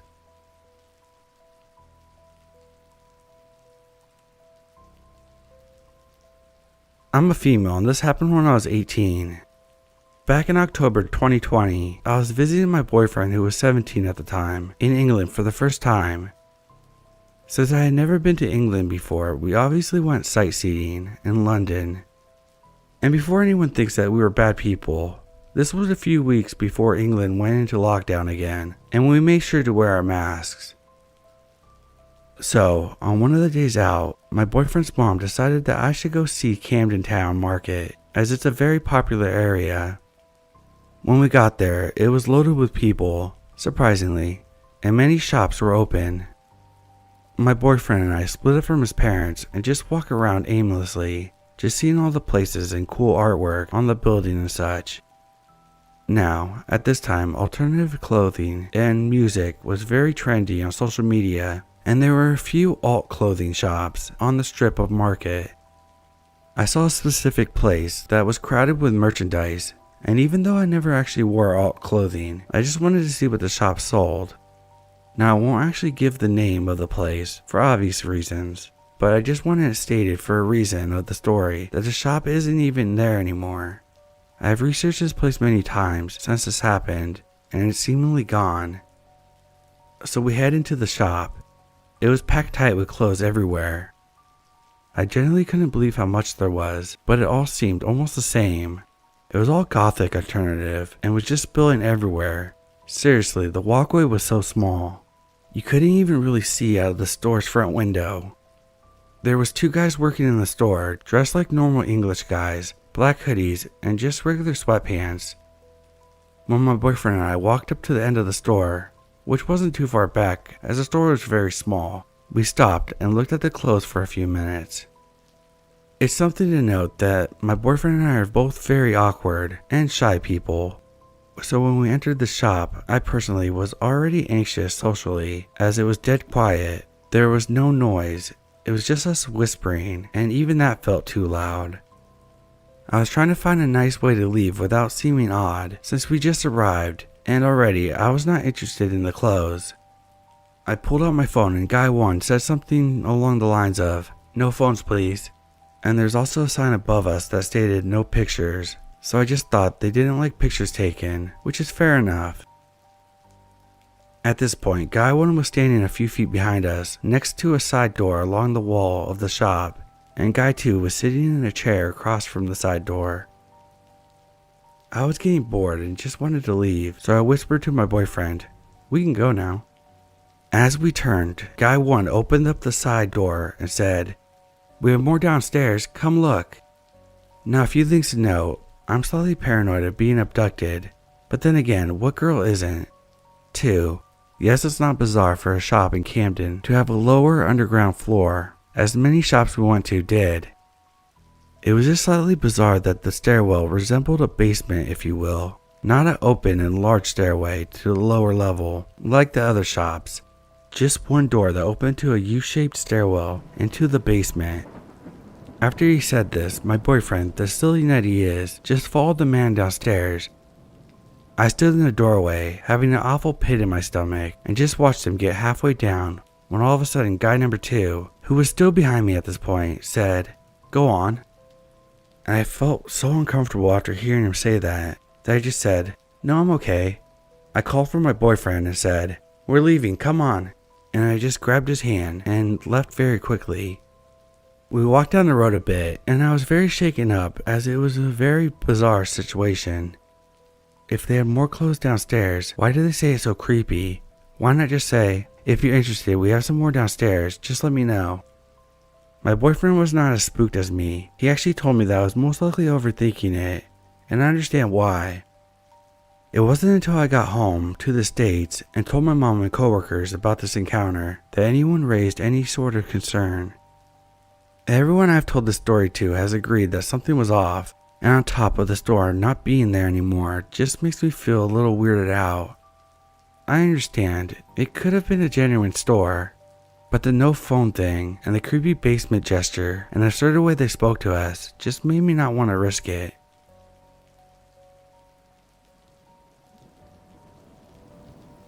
Back in 2019, I was 18 and decided to download Tinder a few months after a rough breakup.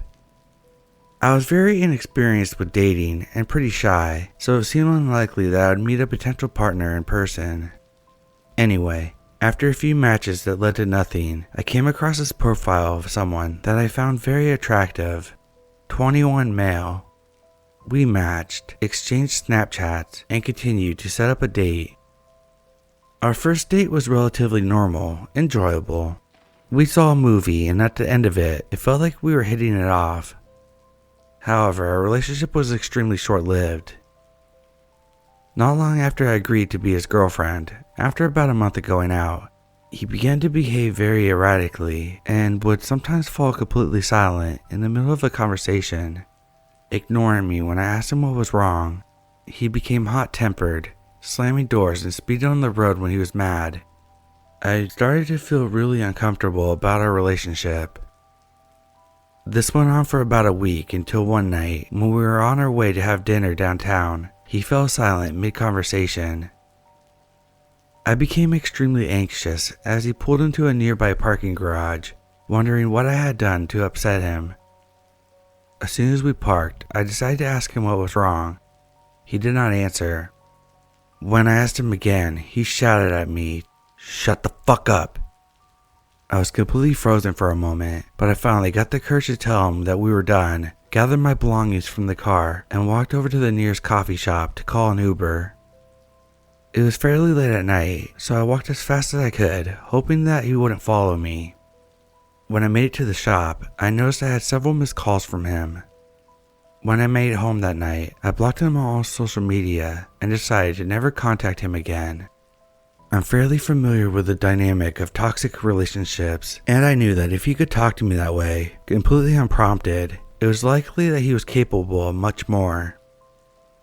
About a week goes by as I start to settle my emotions a bit. I decide to confide in a friend who my ex had never met, telling what happened, feeling completely embarrassed. A few nights later, I received a text from the same friend. It was a screenshot of an Instagram DM from someone she didn't follow, my now ex.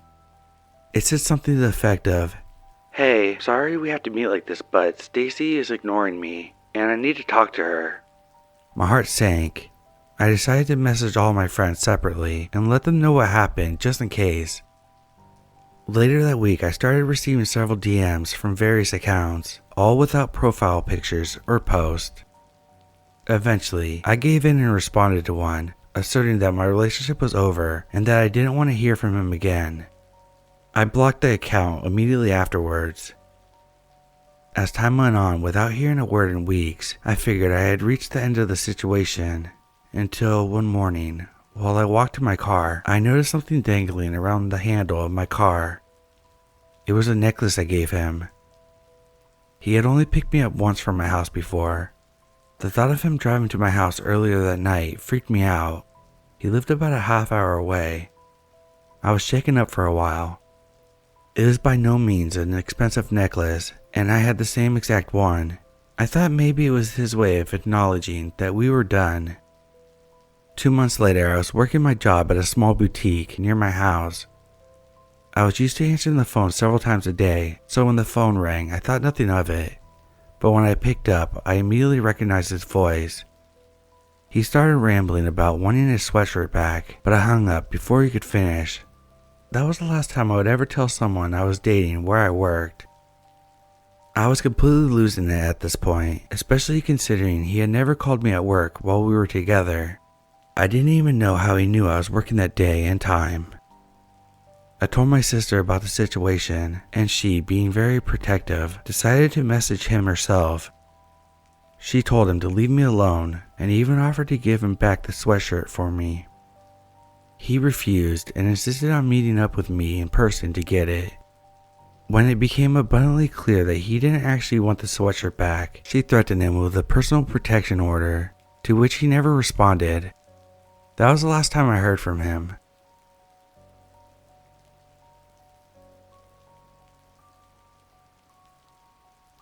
We've all had bad dates, right? This is the only date I've had so far that rang every alarm bell and waved every red flag. I'll preface this by saying that I didn't go on many dates, but when I do, I make sure to follow safety protocols by only meeting my date in public places, let either my family or friends know where I'm going, and park in a populated place close by to wherever we meet. Anyway, this date initially suggested that we meet at his house to watch a movie and have a few drinks. I said no, that I don't feel comfortable with that, and I only want to meet in public. He seemed okay with this, but then he brought it up a few more times, and I said if money is an issue we could meet up another time, or forget it altogether. My date backtracked, and we went with my idea of meeting at a cafe that I chose. Anyway, he turns up in a two-door car. This detail is relevant, and goes into the cafe, and I follow behind and introduce myself. After a polite introduction, things begin to get weird. I order a Coke and he says, "Don't you want a drink?" I was gonna pop into the bar and get one, which is connected to the cafe. I say no, I'm not drinking, and he looks at me like, what the fuck, as if I'm being unreasonable. I already explained in messages that I don't drink, as I'm on medication, so having to re-explain it again pissed me off. He seemed disappointed and goes to order cider from the bar while I get a table. Anyway, we sit down with our drinks, and my date immediately goes on about going back to his place again, even though the original plan was to stay here and order food, and I already stated that that was not happening. He says something along the lines of having a few drinks and eating at his place, and I said, we don't have to eat, we can just have drinks and leave. He gets defensive and says that he has money, but prefers if we go back to his place. I make a joke and say, "You're not a killer, are you?" And instead of laughing it off, he stares at me uncannily and says, "You don't think I would hurt you, do you?" I laugh uncomfortably and say of course not, but really I'm relieved that this date won't be going on any further. My date suddenly says, "Are you gonna follow me in your car, because that wouldn't make sense? How about we go in my car, but I got packages in the front, so you have to squeeze in the back, and I'll drop you back off at your car later." In reality, that made less sense than me following in his car and driving home from his house. The fact that it was completely illogical made it even more creepy in my mind. Every alarm bell was going off at this point. I said, "Look, I don't want to go to yours, and your insistence is giving me the creeps." My date looks shocked, mumbles something about needing to go to the toilet, and excuses himself from the table. A few minutes later, I see him through the cafe window getting into his car and driving off. Massive bullet dodged in my opinion. Also, the fact that the car didn't have doors in the back made it even more sinister, because imagine if something happened in the car and I couldn't escape.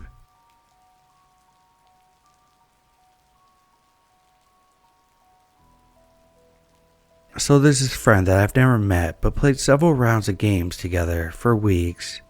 I know the state they live in, etc. So during this game, it seemed like he was on the phone with someone. The person on the phone then somehow sends my last name to my friend. My friend seemed confused and kept spelling out my last name. Now, my last name is extremely unique, and he seemed confused. I at first ignored it because I couldn't hear him until I finally realized what he was saying when I spelt it out. Sorta creepy, but not too creepy. However, later during the game, he mentions that the other person who was either on a call or text message sent him a picture of a girl and asked if she was pretty.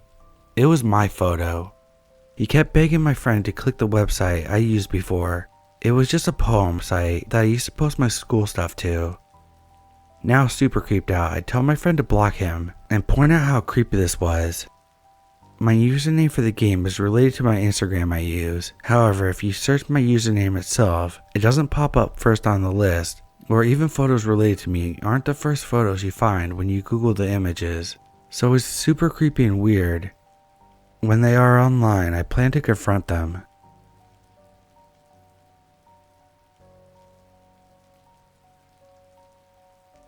America Online was a big thing when I was 13.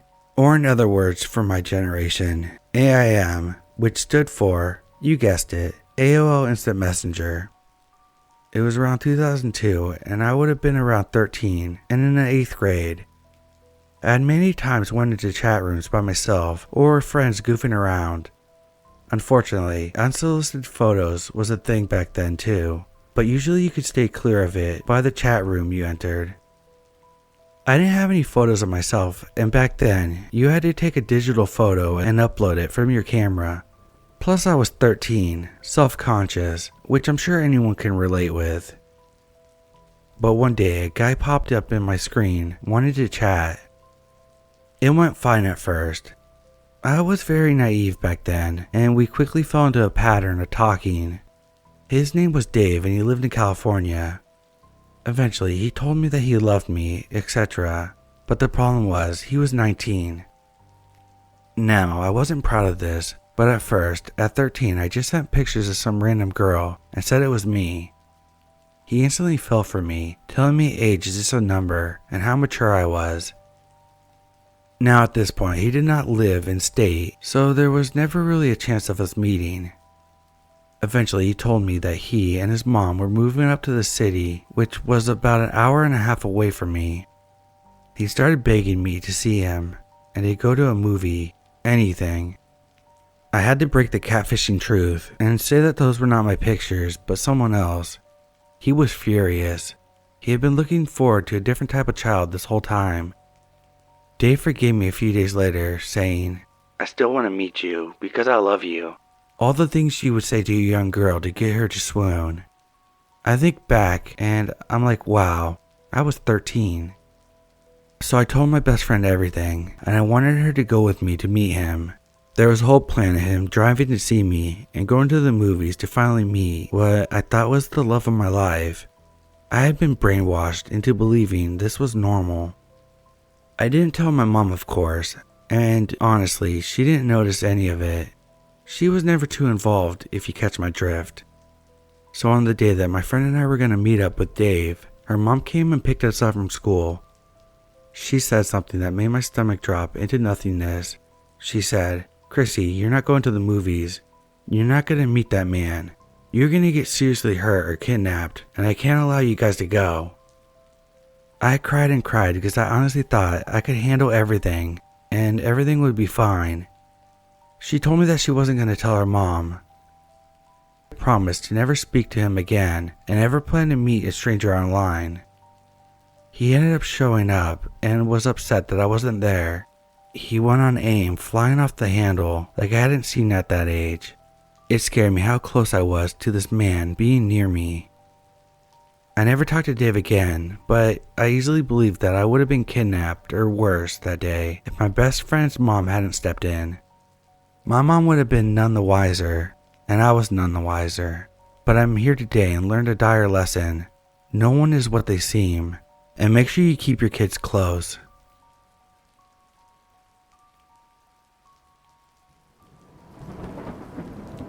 Last week I matched with this girl on Tinder. She was cute and we got along fairly well. I decided to go for it and asked her to meet up on Saturday. She said yes. I suggested to drive around town, but she insisted that we go over to her place instead. Without much thought, I agreed. I arrived around 9 p.m. This was about 20 minutes from town. The house seemed very unkempt, but I didn't think anything of it since there were many old houses in the area. There was only one streetlight near her house, and I parked near it. I texted her, letting her know that I was there, and she hearted the message. I knocked a few times, but there was no answer. I tried calling, but again, no answer. I then texted her that I was leaving, and I walked back to my car.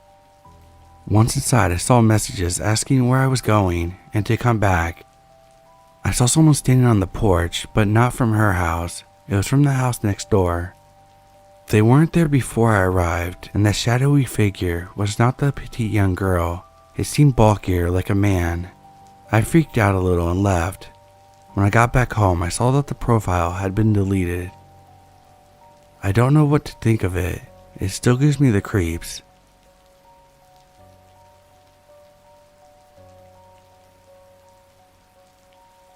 I downloaded dating apps the past 2 years, hoping to find the one from all over the world.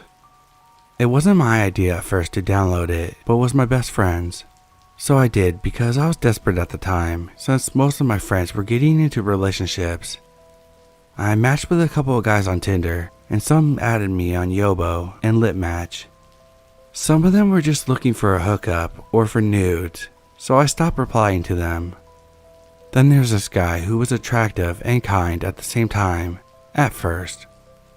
We got close and had going on contacting each other for almost 2 months. It got to the point where he asked me to be his girlfriend. I told him and explained that I think it's difficult at this point because he was still in college and I was in my senior year in high school. I admit I really wanted that to work, but I think it's a rushed decision. So I told him we could still be friends, and when the time and situation is right, we could be together. I wanted to be in a relationship so bad, but 2 months since knowing each other is too early for me. He said he respects my decision, but he can't remain friends. I was sad, but I didn't want to force him to stay. So I moved on and I decided to stop and delete those dating apps because I'm easily attached. We hadn't talked to each other for almost a month, so I really thought he was really serious with moving on. A few weeks later, I saw his account viewing my stories on Instagram, so I was like, okay, maybe he was just checking if I was okay, and it went on for almost 6 months. He'd be the first to view it. I decided to lock my profile because I was getting uncomfortable, and then I blocked his account. The next day, a new account requested to follow me. 0 followers and 2 or 3 following. I was getting a vibe that it was his, so I declined. Same goes on with my Twitter, Snapchat, and Facebook. Anonymous accounts would follow me or add me and message me randomly. I started to get scared. I unblocked his account that I knew of and saw that he was following most of my friends, including my sisters. There's this one friend I have that messaged me that someone sent him a screenshot of our convo, so he asked me if I knew him. It was getting really awkward and scary, so I asked him to block that account. I also told my other friends. One of my friends sent me a screenshot because a certain account posted a picture of me. When I saw it, it was me when both of us were on a video call. I felt cold and getting sick to my stomach. It's so fucking weird. I messaged him and told him to stop stalking me and posting my pictures. He didn't reply or anything. He did stop posting me, but until now, anonymous accounts are still following me on social media. Could I have possibly befriended a psycho, or am I just overreacting?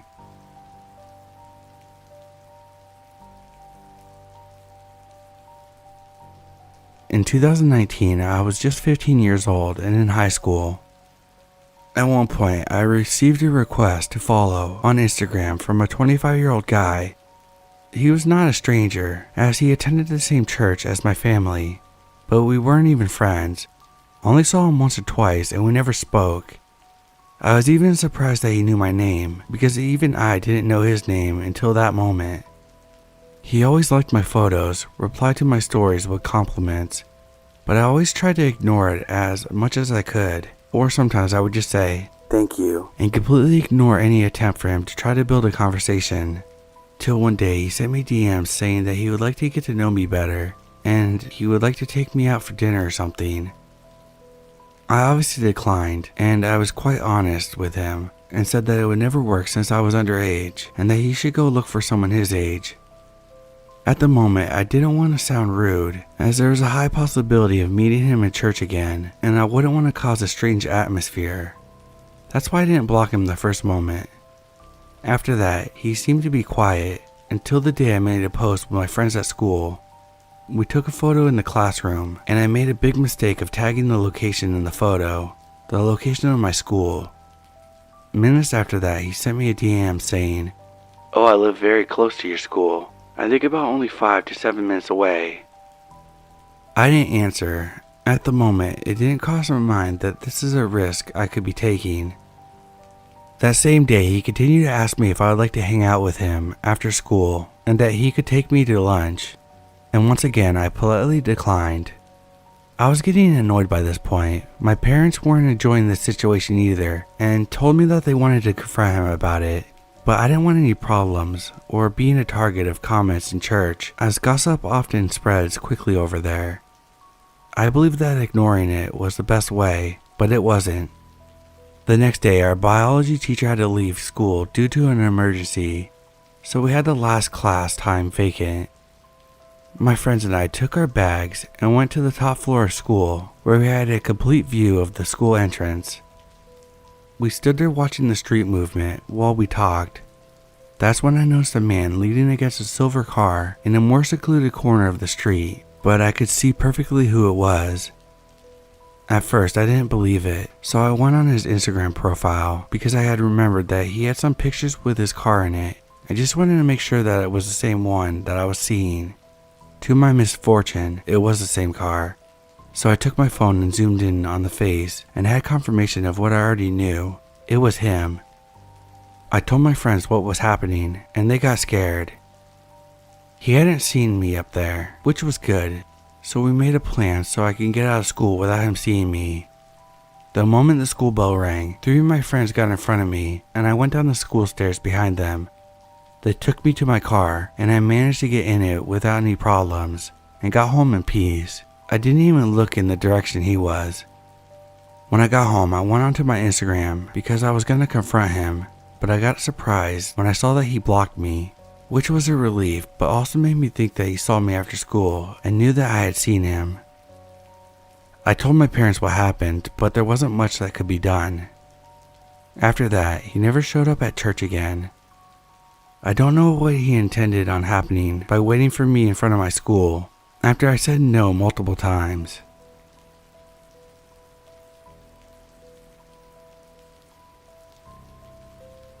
I'm a 16-year-old female. I have always been on the less cautious side when it comes to technology, such a bad habit, but after this experience, I've definitely become more careful. Earlier this year, I was messaged by an account on Instagram. It had photos of a woman with her kids, just doing everyday things. I normally don't accept DMs from random accounts, but the account that messaged me was followed by my brother, so I didn't think much of it. The DM said something along the lines of, "What would you do for $2,000? Right away, I figured it was something sketchy, but I went along with it. They asked me for my PayPal, which doesn't actually have any of my info in it, no bank card or anything, just my email. I really don't use PayPal at all. Out of curiosity, I gave it to them. They sent me screenshots of the money being sent and whatnot, and told me that all I needed to do was click on the link that was sent to my phone number. I wasn't sure what the link would do, and out of stupid curiosity, I clicked it. Immediately, my Instagram was logged off on my phone. Normally, I wouldn't be super upset if I lost my social media accounts. They don't matter that much to me, but this was my long-term account and the account I usually use to message my partner on. That being said, the account had some unholy pictures on it and personal information shared between me and my partner and some friends. I immediately panicked and messaged them on a separate account of mine, offering the account I was on, which had a similar following and post count, and telling them that I was a minor and the account they had hacked had child pornography on it, and that I would be contacting the police if they didn't give it back or delete the account. Of course, that didn't work. Around that same time, I called my partner and was basically freaking out because I have trauma around being exploited, and the whole situation was really upsetting to me. He deleted any personal messages on his side, and as I was trying to figure out how to get my account back, he got a message. He was sent a photo of me naked, which wasn't exactly a huge problem because the message was originally sent to him, but obviously the fact that they had it saved on their device and were willing to send it to people was a big issue. I messaged the account again, basically saying what the hell and telling them to delete the photo. They told me that they would send the pictures to everyone on my account if I didn't pay them $300 in the next 8 hours. My account has my family on it, including my mom and cousins. Not only did I not have $300 to my name, I also wasn't willing to fork it over to them when it was pretty obvious that they wouldn't give my account back either way, so I continued to find other ways to get my account back. They started making posts on my page, nothing too weird, just a normal average scammy. I just got 10K for doing this bullshit. At this point, I messaged people I was friends with on that account, asking them to block that account until everything was figured out, just in case. I started messing around with the person on it, which I knew was obviously not a good idea, and I put a stop to it as soon as I found out. And they were asked, "Do you want to see my tits?" and sent a less revealing but basically naked photo of me. The person on my account messaged me again, showing me screenshots of my friends being sent those pictures. Again, they threatened to show more if I didn't pay them $300, and I said no. Eventually, I found an alternative way to recover a hacked account, the Face ID photo method, but I knew it would take at least a few hours to be approved. Luckily, while I was waiting, they didn't send any photos to anyone. The next day, it was approved and I got my account back. Ultimately, me getting hacked was my fault, and I'm not going to avoid that.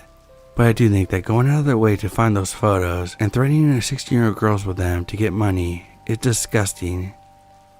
Super scary experience, but it taught me to be more careful.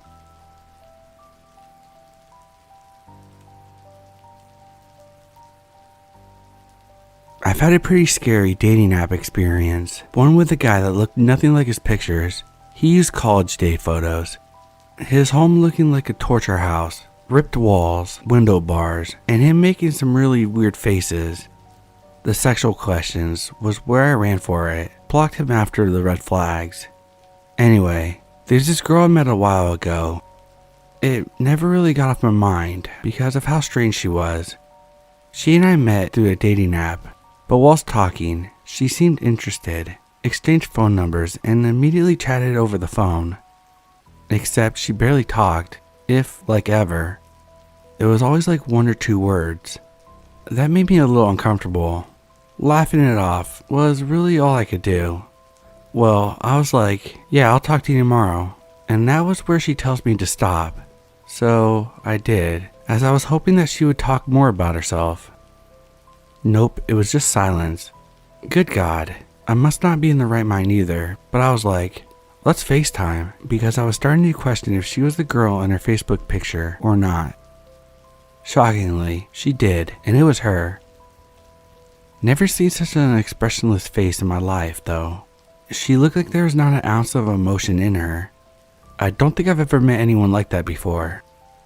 Anyways, I just go on to say how shocking it was because I was really thinking she wasn't the person in her pictures, and how pretty she looked.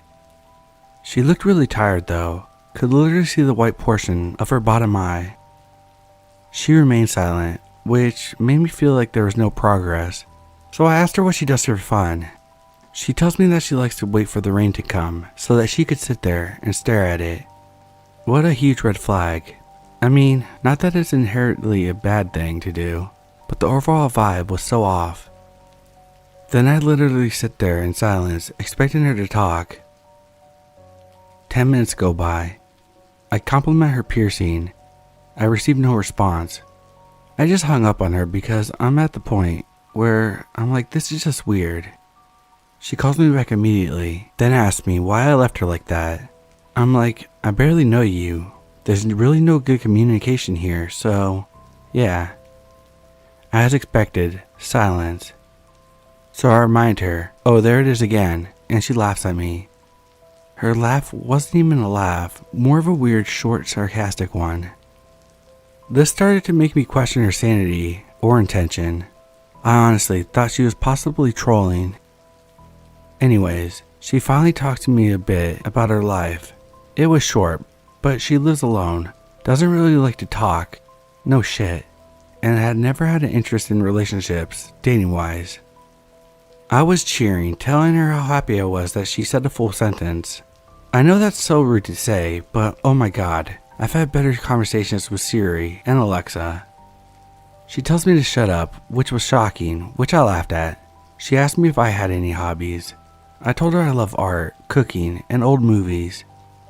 She said she loved horror movies, and she loved collecting knives. Oh lord, she had some giant-ass knives. I was like, what the fuck? I happily told her that I thought it was awesome, because it was progress, but I was low-key terrified. Then silence. I swear to god, her stare was just so cold and just creepy. So I told her I have to work at 5 a.m. Fake excuse, and said I had to leave. She told me not to, but I replied that I needed to. So I wished her a good night and left the call. Then I get a text from her at 5 a.m., which I missed because I slept through. I texted back and asked if she slept. She told me she had insomnia and didn't sleep. I then got a phone call from her, which I answered, wishing her a good morning and asking her how her day went. She was quiet. I asked her if she muted herself, and she just says no. I asked her what she thinks about me. She tells me that she doesn't know. So I asked her, what should I get to eat? She says, nothing. So I just awkwardly laugh it off. So then I asked her if she met anyone else on this app that we met on. She says no, and told me that they were all old. I laughed. I told her that I'm sorry to hear that. I still remember her showing me the knife collection. I remember one of them was a kitchen knife. Anyways, I was literally talking to myself, hoping she said something. And as expected, nothing. I'm literally awkward, holding the phone in silence. Then I hear her singing. She actually had a nice voice, and I just cheer. I tell her how happy I am, just pure silence afterwards. She then asked me why I'm not at work. I told her I decided to skip. Then she says something that catches me off guard. Aw, for me? I tell her no. Then she calls me a bitch, which was somewhat funny considering she barely talks. Anyways, I tolerated her silence for 2 more days before blocking her. Did I dodge a possible psycho? I think yes.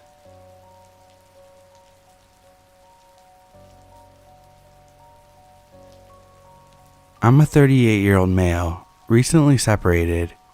I moved back to India and got on the Bumble dating app. As I was married for 9 years, I was very rusty as far as dating rituals go. I matched with Priya, a 38-year-old female. We chatted for a bit. We both lived in similar parts of Europe at different times in our lives. We also seemed to have a lot in common. Phone chats before we met. She would talk to me about 4 or 5 hours a day with very intricate and disturbing details of what happened in her marriage that did not last long, to various abusive exes along the way. Trigger warning, alcoholism, date rape. The first date where we met in real life went spectacularly well. She came and stayed over with me at a swanky place that I booked. We stayed there for 2 days, seemed to have a natural ease in occupying each other's spaces. Every midnight, the landline at the hotel room would ring. The third day, I head back to the city, which is only 80 miles from hers. She calls me over the phone, wanting to know how far the bus ride to my house was, and casually says, I love you. I was taken aback, but didn't think too much of it at the time. This was followed in the days to come by, I want to marry you. I am yours forever. Anyways, our second day in real life, I head back to the city a week later. Booked a rather basic place, very close to her place. At 1 a.m. she gets a coffee craving. I call room service to order in, thinking that's what she wanted. No, let's walk to this 24-hour coffee shop a mile away. So yeah, the neighborhood, although fairly upscale, has loads of feral stray dogs on the streets, and many drunken men would come our way, pretending to be lost and asking for directions. She seemed to be enjoying it a lot. We have coffee at about 1:30 a.m. She again wants to walk back. She takes me to a corner road and says, "This is where a date didn't go well and I was once groped." My legs were shaking at this point. We started walking further. We passed by a broken clay sculpture. She goes, "I have a strong suspicion that this broken sculpture is possessed. I know all about it. My ex-husband's sisters were into witchcraft." We were finally back at the hotel about 2:30 a.m. We go to sleep. The landline in the hotel room rings incessantly. The next morning she calls a cab and goes back to her place. She texts me, "I don't think I'm ready for a loving relationship yet." I head back to my city. I think about this incident a lot sometimes. It just refuses to leave me. I have disturbing fever dreams about my incidents that she narrated to me. I am unable to go on dates anymore. It's been 2 months since this happened. Hope I'll recover soon.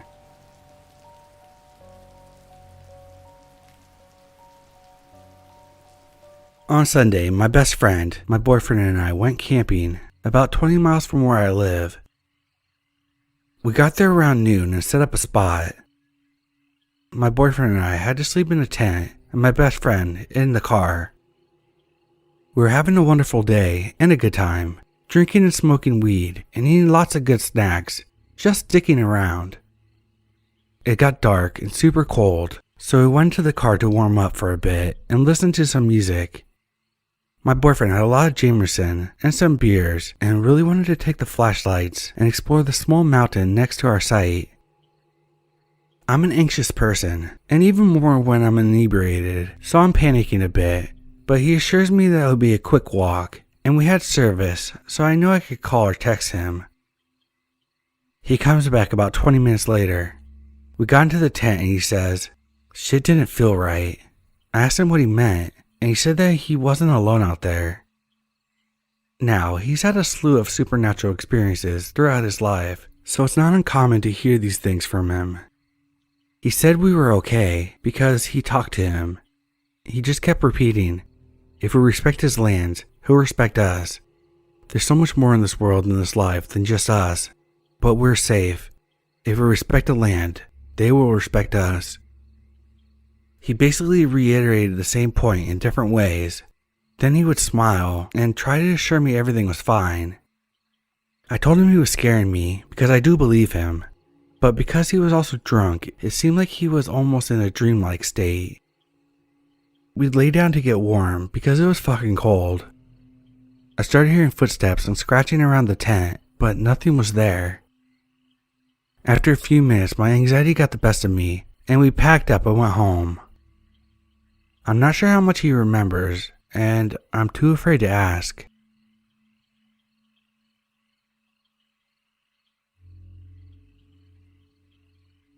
My 25-year-old female friend from college told me a harrowing story that happened to her and her friends in high school. She is from Buffalo, New York, and often went on camping trips to local upstate campgrounds. When she was a senior, her and 4 of her friends went to a campsite fitted with rows of cabins on the water that people could rent. As the sun went down, the girls noticed that their neighbors a few cabins down, a group of guys similar in age, were playing music and grooving around the campfire, drinking beers. One of the guys asked them if they wanted to join. When they got over there and started hanging out with the guys, everything seemed completely normal, and they were having a fun time.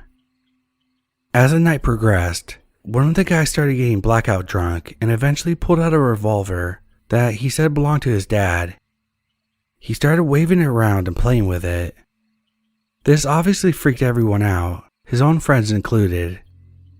Eventually, he started pointing the gun to his head and laughing, while his friends were yelling at him to put it away and how it was not funny. The girls at this point were fairly disturbed and told the guys that they should get back to their cabin and said their goodbyes. When they got back to their cabin, they all talked about how freaky that was and expressed concern for the drunk guy. They then moved on to other topics of conversation and forgot about it for the time being. A few hours later, sometime in the middle of the night, they heard a loud bang coming from the direction of the neighbor's cabin. Shortly after this, a barrage of cop cars showed up on the scene. One officer came to my friend's cabin and started asking them questions about the cabin they visited earlier that night. My friends asked the officer what happened. He explained that the kid had shot himself in the head in front of his friends. They were unable to discern if it was suicide or accidental. My friend to this day still has PTSD over this incident and explained that's why she rarely goes camping anymore.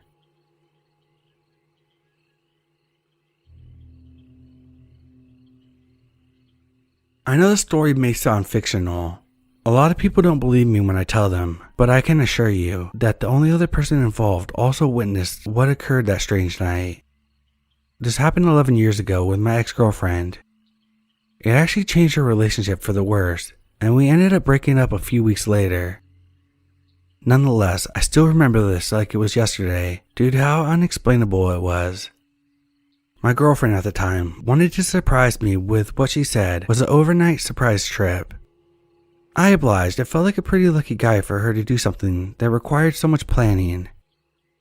After packing a duffel bag full of clothes and toiletries, we left for what I thought was a resort or some kind of hotel stay. 2.5 hours passed when we pulled off the main road and headed down an off-road path.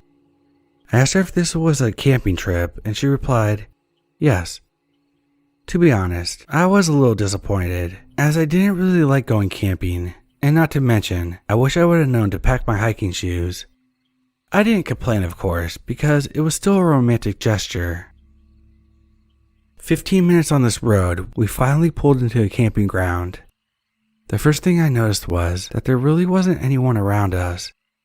It made sense though. This is really far off the beaten path. I was actually surprised our car made it that far, considering how harsh the road was. Anyway, we make a fire pit and she cooks dinner. Everything is going just fine, and we're really feeling each other. We of course take out the tent as the sun goes down, and we're vibing off each other. Yeah, it's what you would expect would happen as we began moving things along as young college-age kids do. This is where the first strange occurrence happens. I hear scratching noises on the side of the tent. I try to remember if we set our tent up next to brush. Maybe the wind was causing branches to rustle against the tent. Oh well, that's the woods. Maybe it's a bird or something else. It stops rustling and we continue chilling as if nothing happened. Then things escalate in a strange manner. It's like the wind stopped and the environment became silent. We both felt super uneasy, causing us to sort of get knocked out of our playful mood. She laid next to me as we were trying to concentrate on listening to hear if it was a bear or some other animal in the area. Then it happened in an instant. Something like an explosion hit our tent tremendously hard. I could compare it to, say, if a log was thrown like a battering ram against the side of the tent. I say this because it literally pushed the material in forcefully and felt dangerous. A surge of adrenaline lit through my body as I felt like something violent was outside the tent. I never knew if I was a fight or flight guy, but I guess my next action gives me some idea. I yelled aloud, "Give me the knife and the flashlight," as I scrambled up to unzip the tent with tools in hand. My first thought was that I was going to confront some psycho that was messing with us with a baseball bat or some kind of battering weapon. I kid you not, I launched myself out of the tent, stood up in a flurry to confront my attacker. A few breaths pass as the cold feeling sets in. I do a 360 scan to nothing but silence and darkness. Maybe it was a branch that fell on the tent. There was absolutely nothing on the ground where the thud was heard and felt. "Hello? Hello?" I yelled again. And again, no response, until a moment later, in the silence, a chill shot up my spine. "Get the keys and get out of the tent," I said in a frantic tone as my girlfriend listened and now joined me. I looked at her car that we arrived in and noticed it was about 30 yards out by the soddy off-road path. She didn't even need to know what I was thinking as we both just started speed walking towards it. You might think at this point that I'm just overreacting, but truly I cannot describe the terror that washed over me when I looked out into the darkness after investigating the tent. I could feel like something was watching me, and to top it off, it was eerily silent. I know she confirmed my suspicions when she started for the car immediately without question. Our instincts were telling us to get the hell out of there. The walk to the car was unnerving, and it felt like a football field away, but we finally got to the car. With keys in hand, I took the driver's seat. After turning the key led to some relief that the engine started. Instinctively, I locked the doors and turned the headlights on. We sat for about 3 seconds trying to rationalize what just happened when my girlfriend started exclaiming, "My laptop is moving. Something is in the tent." She said this because she brought her laptop to serve as a lantern after dark. We, of course, left it in a hurry, as well as other items. I saw what she saw. It was being rustled around 30 yards away. Without further hesitation, I put the car in gear and started down the rough road. As I tried to calmly drive her car down the dirt path, quickly but carefully, the strangest thing happened next. A loud piercing ringing noise from inside the car's cabin. I turned the radio on and off. I checked the windows. I asked my girlfriend if her car ever made such noises, which she replied, no. I asked her again if she could hear it, as maybe it was just me being under stress, and she said, "Yes, I hear it. I don't know what it is," in a confused, panicked tone. Now, I wanted to write this off as a car problem, but if you were in there with me, you would describe it as some kind of bell continuously ringing. It didn't sound like any car noise I had ever heard. My next instinct, as I grew up a pastor's kid, I just remember praying for about 10 minutes or so as I convinced myself it was something supernatural or demonic. We endured the screech for about 10 grueling minutes, and as to my relief, it ended suddenly. It didn't fade out or just go quiet. The loud ringing literally stopped in an instant. I can't describe the feeling in the car when it stopped. It's so strange to look back and remember that I felt internally that the ordeal was over once the ring stopped. Everything felt normal. The panic, the chills, all of it went away in an instant. We ended up going down a road another 45 minutes and finally stopped at a trucker's diner. We slept in the parking lot, or at least she did. I was still on edge from the adrenaline dump I just went through. In attempted bravery, the next day we went back to the camping site as the sun was up. We investigated, but saw no tracks or anything except for the contents of the tent tossed about and still accounted for. I was hoping they were missing so we could write it off as people screwing with us and plundering our tent, but that didn't seem to be the case. We were packed up and gone in less than 10 minutes as the area still felt weird. Haven't been camping since. I would go again, but next time I want an RV or at least a relatively known location with others around. This place was in the remote mountains of Payson, Arizona, far from civilization. Edit for people asking why this led to a breakup. For starters, after struggling to stay awake on the drive home, after hardly sleeping in the diner's parking lot, I was a bit cranky and mad about her dragging me out camping when I specifically told her I didn't like camping. She didn't take my statement well and said I was ungrateful. To her credit, she planned a nice gesture, unbeknownst to her, that we were going to get haunted. She also kept saying that she wasn't going to give up on camping and that I should give it another shot.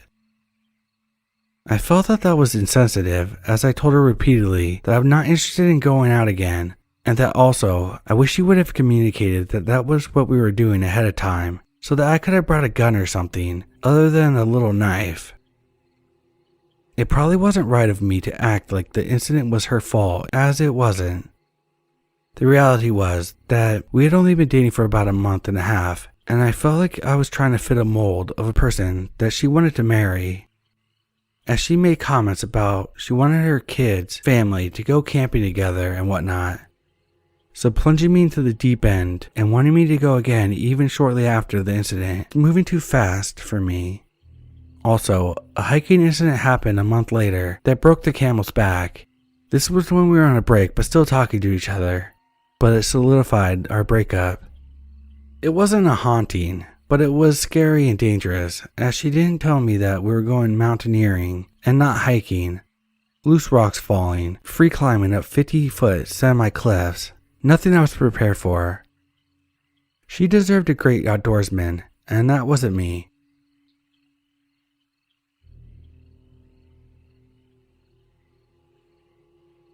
This was about 4 or 5 years ago, back when I lived with my mother in a shed on a farm surrounded by woodland. Our farmland was part of a larger piece of farmland that was split up and sold off. So we did have neighbors, though they were roughly a kilometer away from each other. We loved it because of the privacy. It wasn't like there was nobody nearby that I couldn't go to if I needed help.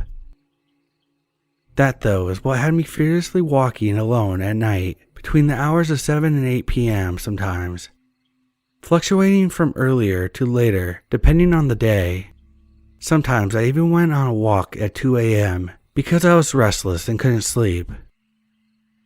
Looking back, this was incredibly stupid, and after this incident, I never walked after 6 p.m. ever again, always making sure there was at least some sunlight left when I set out. The route I always took was a road circuit. The first part was in the open, in front of the other farms, including my own. If anything happened, at least one person would have noticed, and reception was pretty good, so I would have been able to call someone. The second half, on the other hand, was concealed by about 200 meters of woods between the farms and the back road, stretching a full 2 kilometers at the back of the farm, and it was during this part of the walk that I had my creepy encounter. It was late at night. I can't remember what time exactly, but it was pitch black with the exception of my torchlight. I was about to approach the turn in the loop that would bring me out into the open again when I heard it. Help, help, help. It was a monotone voice repeatedly asking for help. It didn't seem panicked in the least. I took my headphones out and turned my music off to make sure I was hearing correctly, but it didn't stop. Help, help. A very stupid part of me almost responded because for some reason my first instinct was, oh no, someone's in trouble. Like a naive kid, even though I would have been around 16 or 17 at the time. Of course, my brain kicked in, and I realized that approaching that voice was just about the stupidest thing I could do. So I started quickly backing away. Unfortunately, my cat followed me on the walk and wasn't backing away with me. She was walking towards the voice, softly hissing. I remember desperately trying to get her to come back towards me without alerting the voice to my presence, just in case it hadn't noticed me yet. But I was getting scared and didn't want to stay there a moment more. So I ran forward, grabbed her, then turned around and bolted it back towards my house. I don't know if it was stupid for me to turn my back to the voice, as I was making so much noise while running that there was no way they didn't know I was there, and I had no way of knowing if they had given chase. I was so fucking terrified the whole time. The image of someone cloaked in the shadows chasing me entered my mind, even though I couldn't hear anyone behind me. I never once slowed down until I was back safe and sound within my house. It doesn't end there though. Despite how terrifying it was, there's still a part of me that was concerned about whoever it was, because what if they really needed help? I asked my mother to drive us to the location, another very stupid decision considering what we found. That being nothing. We called out, but nobody answered. We didn't get out of the car though. Luckily, neither of us were that stupid.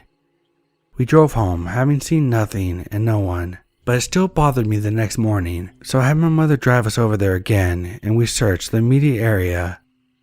Nothing. No indication that someone had been there.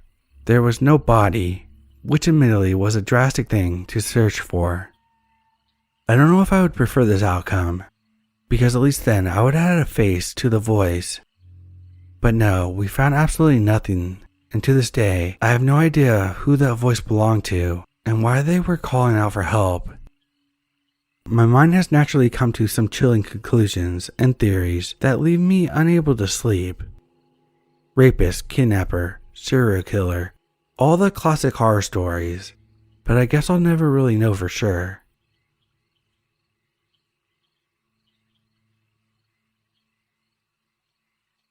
This may be more of a near encounter, but it was still unsettling. My partner and I decided we were going to go hiking on a trail in a national forest area yesterday. It was a fairly remote area, and we drove a variety of dirt roads to get there. But we were excited to hike during the beautiful times of the year, with the leaves changing. The trailheads had some small parking area, which was approximately 200 feet before the river crossing and bridge. As we pulled into the parking area, we noticed about 5 people on the other side of the river embankment across the bridge. They were all standing there in a neutral stance, spread legs, arms straight out, either facing the direction or the opposite direction, with their feet nearly touching. It was difficult to tell the distance. There's maybe a slight gap in the road for a car to pass through, but they took up most of the road. They were wearing all black, and it looked like they might have had black masks on too, as we couldn't see any color or features indicative of faces. As we pulled into the parking area, my partner and I pondered what was going on over there. We stared at them for about 10 seconds, and we discovered that they were completely motionless, like statues. At this point, both of our guts were raising alarms, and we decided to hightail it out of there. As we drove away, they continued to stand there motionless. Thankfully, no one followed us. We're still trying to figure out what happened there. Was it a hunting group? If so, why weren't they wearing orange? Was it a teenage group playing a prank? Was it just our overactive imaginations? Just as a friendly reminder, there is a problem of people disappearing in national parks and forests, so be sure to stay safe and vigilant.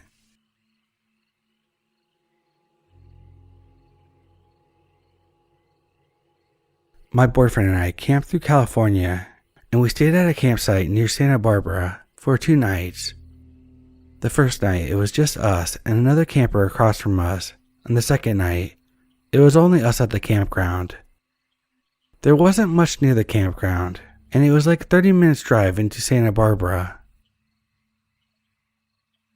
It had started raining around 2 a.m., which woke me up a little bit, and I was just laying there trying to go back to sleep. I was almost asleep when I heard what sounded like a car crash. I lay there for a second and then decided to ask my boyfriend if he was awake.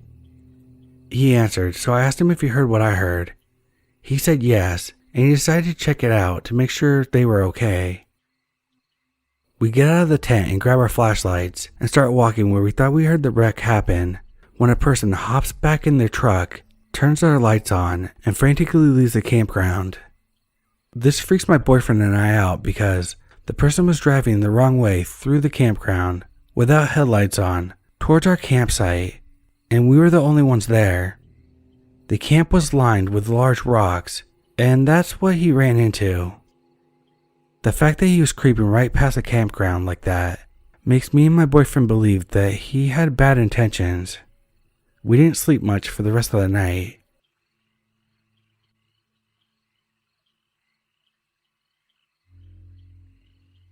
So I live in a cul-de-sac in a suburban neighborhood with a medium-sized wooded area behind my house. My bedroom is literally next to the back sliding glass door, and every night I can hear something large moving around back there. All my cats and dogs are inside, so I know it's not them. It'll be slowly moving around back there, and then stop. I'll say something loudly, and then it'll start up again. Sometimes it will move even faster, which makes me go back inside. I don't believe it's a wolf because I've only had one encounter with one in my 12 years living here. Usually I hear wolves howling at night, but it's always from far away. I've been back in those woods during the day and seen nothing, not even a snake. It only happens in the dead of night.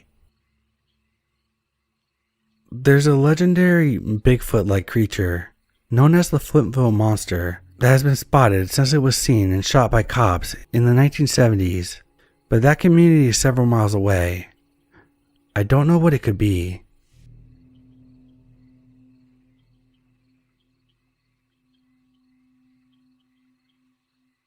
This happened to a group of friends and I on a camping expedition for a reward program. It was the second day, and we were coming to the end of a 6-hour walk. We were walking across a small country road. The nearest house was pretty far behind us and way out of earshot. At the end of the country road was a bridleway that ran perpendicular, probably about 2 miles from a nearby village. As we were approaching the bridleway, an unmarked white van came up the road, and instead of stopping, he pulled in front of us. The width of the van was about the size of the country road, so we couldn't get past. He rolled down his window and started asking us questions. It wasn't uncommon for the locals to ask us questions or give us words of encouragement, but this guy didn't sit right with me. Being an all-female group, and not to mention all of us were incredibly exhausted. This was a concern of mine. I brushed it off since I didn't want to worry anyone else. I figured I just watched too many true crime documentaries. He asked us what we were doing, as many people had. We explained the award program that we were on. His questions began relatively normal and small talkish, but then began to get more specific. "So you're camping out tonight then?" We replied and said we were. Ready for him to drive off so we could continue our route. "Where's your campsite?" This sent shivers down my spine. This may not have been anything sinister, but it was none of his business. I feigned ignorance, as if I didn't know where the campsite was, and gestured vaguely in the opposite direction of the site. Again, I was expecting him to shrug this off and just go about his day. But no. "Surely you know where your campsite is." This is when one of my best friends blurted out the name of the campsite. I froze for a second, but luckily he didn't hear this. He began to ask us questions like, "Is it near? Is it that way? What does it look like?" This was far too specific for my liking, so I maintained that I had no idea. Eventually, he began to drive away, looking strangely disappointed, without saying anything. Waited until he was down the road, and we continued walking, a little shaken. We made it back to the campsite and reported it to the counselor. I didn't get any sleep that night. Maybe I was overreacting, but I dreaded to think what could have happened.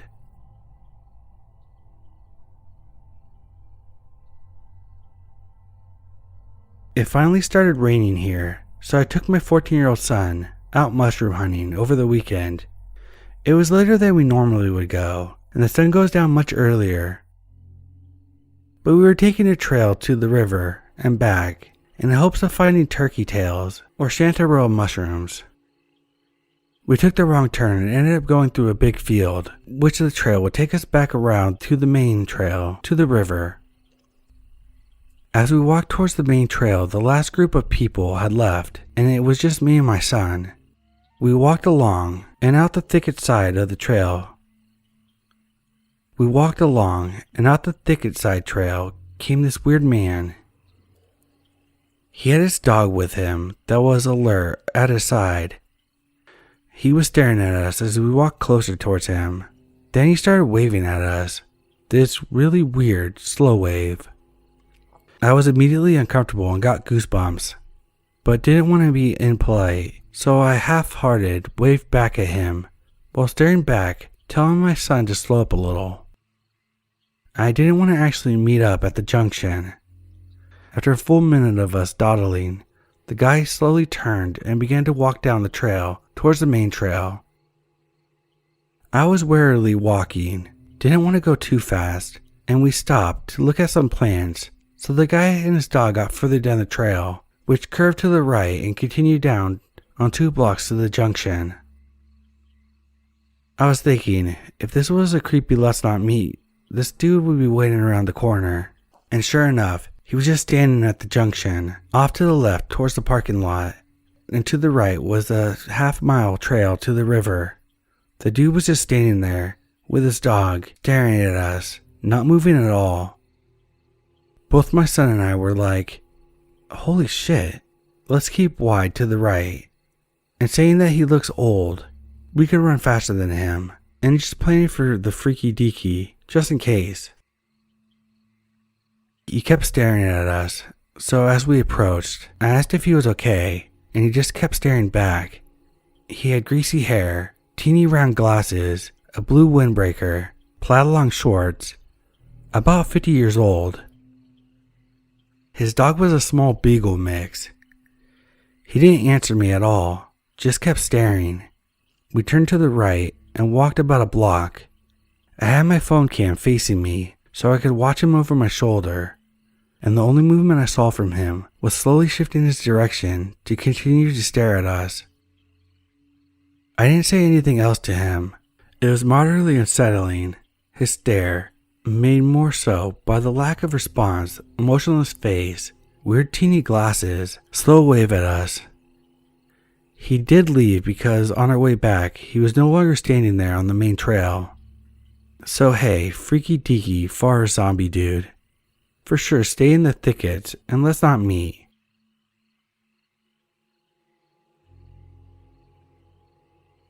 This happened to me today. I had a couple friends decide to go hiking in a local forest, but this time we decided to take a different route for variety. We walked for about an hour. We were a little over a kilometer deep in the forest. Nothing unusual happened until at one point, we started hearing some weird sounds and music like a religious ceremony. We got freaked out and decided to start heading back. On the way back, we heard a bunch of other weird noises. But at that point, our minds were probably playing tricks on us. After the earlier encounter, we got home safely. I checked Google Maps in the direction where the sounds came from, but there was nothing but more woods. I don't know what happened, so I'm asking if you people have any possible explanations.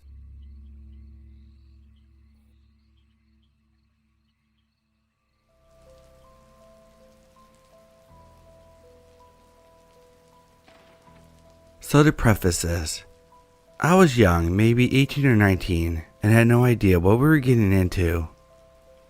So my father owns 3 businesses and was actively dating his business partner and was providing for her. She also made advances on me, which kind of creeped me out. She would buy us all food at first, and I was grateful.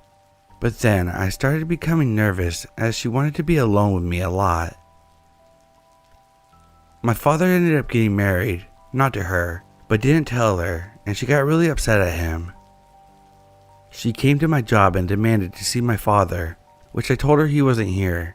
She screamed at me and said that we would soon regret it. Due to the disturbing nature of it, I called the cops, and all they did was take my name, but not actually look into it. So fast forward, I came home around midnight, as I had just came from my second job. Dead tired from school and work, I ate and crashed on my bed. It had to be at least 3 in the morning when I heard my door open. At first, I didn't move because I assumed it was my calico cat, Misty, pawing at my door, as she liked to sleep with me. When I groaned her name and she didn't answer, it struck me as strange, but I still wasn't worried until I felt a presence standing over me. I quickly woke up and discovered my father's ex in our house, above me, crazy-eyed. She was screaming, saying how she would get revenge on my father. I quickly rolled out of bed and past her, and called the authorities. She openly tried to fight my father's wife, and tried to stab my dad. The police came and arrested her on the spot. That was the scariest shit I've ever been through, and I'm so glad I won't have to see her again. Now I sleep with a blade next to my bed, and a taser.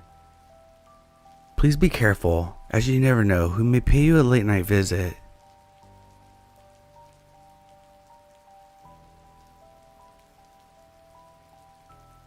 This happened a few years ago. I was dating this guy, which I'll refer to as John. So John and I had been together for 2 months or so, and I thought everything was okay. However, 3 months into our relationship, he started to show up during my class break and when my class ended. To some people, it may be sweet, but to me, it was hella creepy. I didn't give him any details about my class nor the timetable. Things started to get creepy and he started becoming demanding and possessive as well. Soon after, I broke up with him because I couldn't take it anymore. What happened after really scared me. I started receiving gifts in my house letterbox with notes on how I belong with him and only him.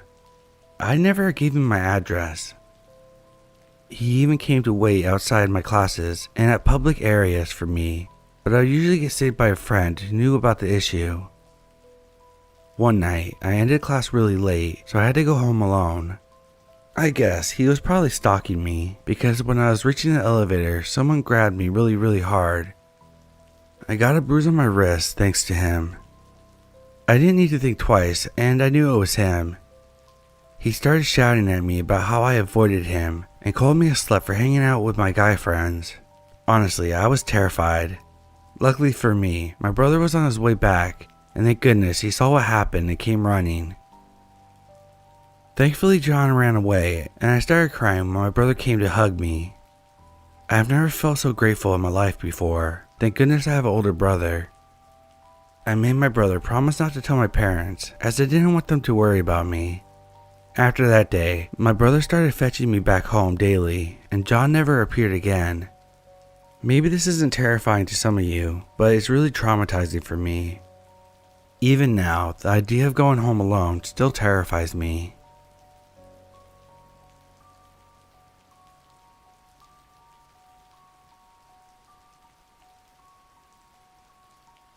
So this happened last year, lasting around 9 months.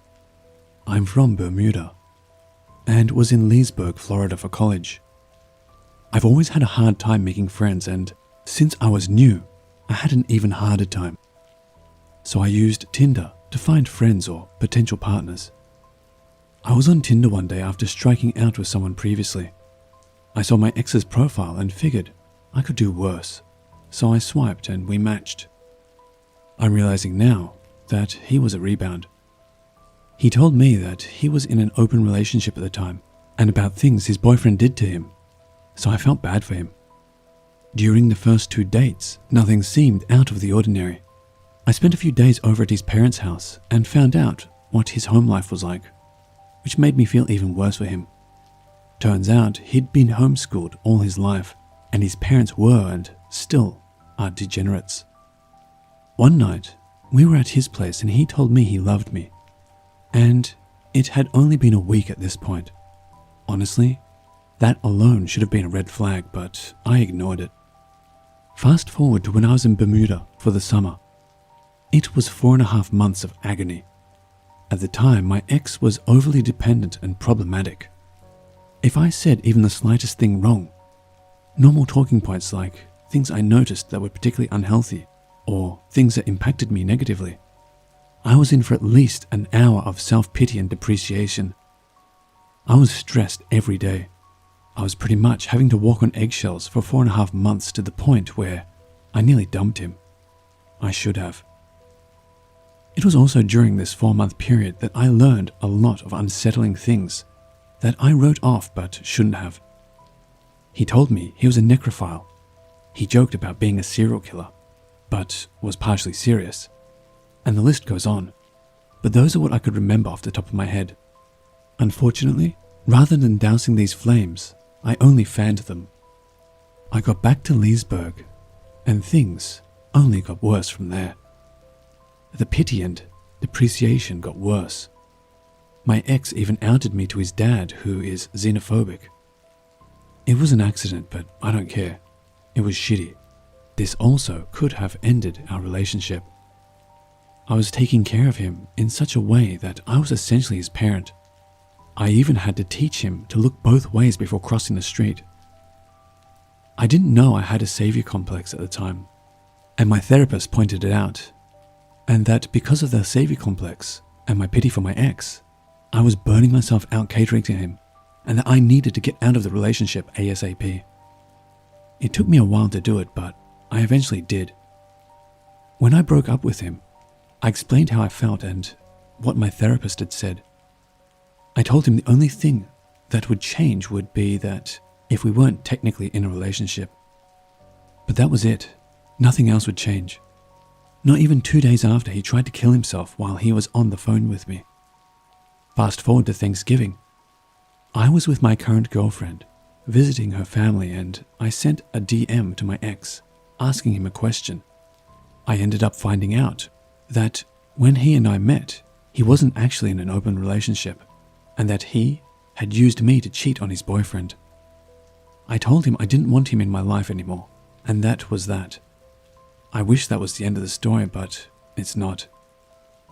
It was getting towards Christmas, and I was doing terribly.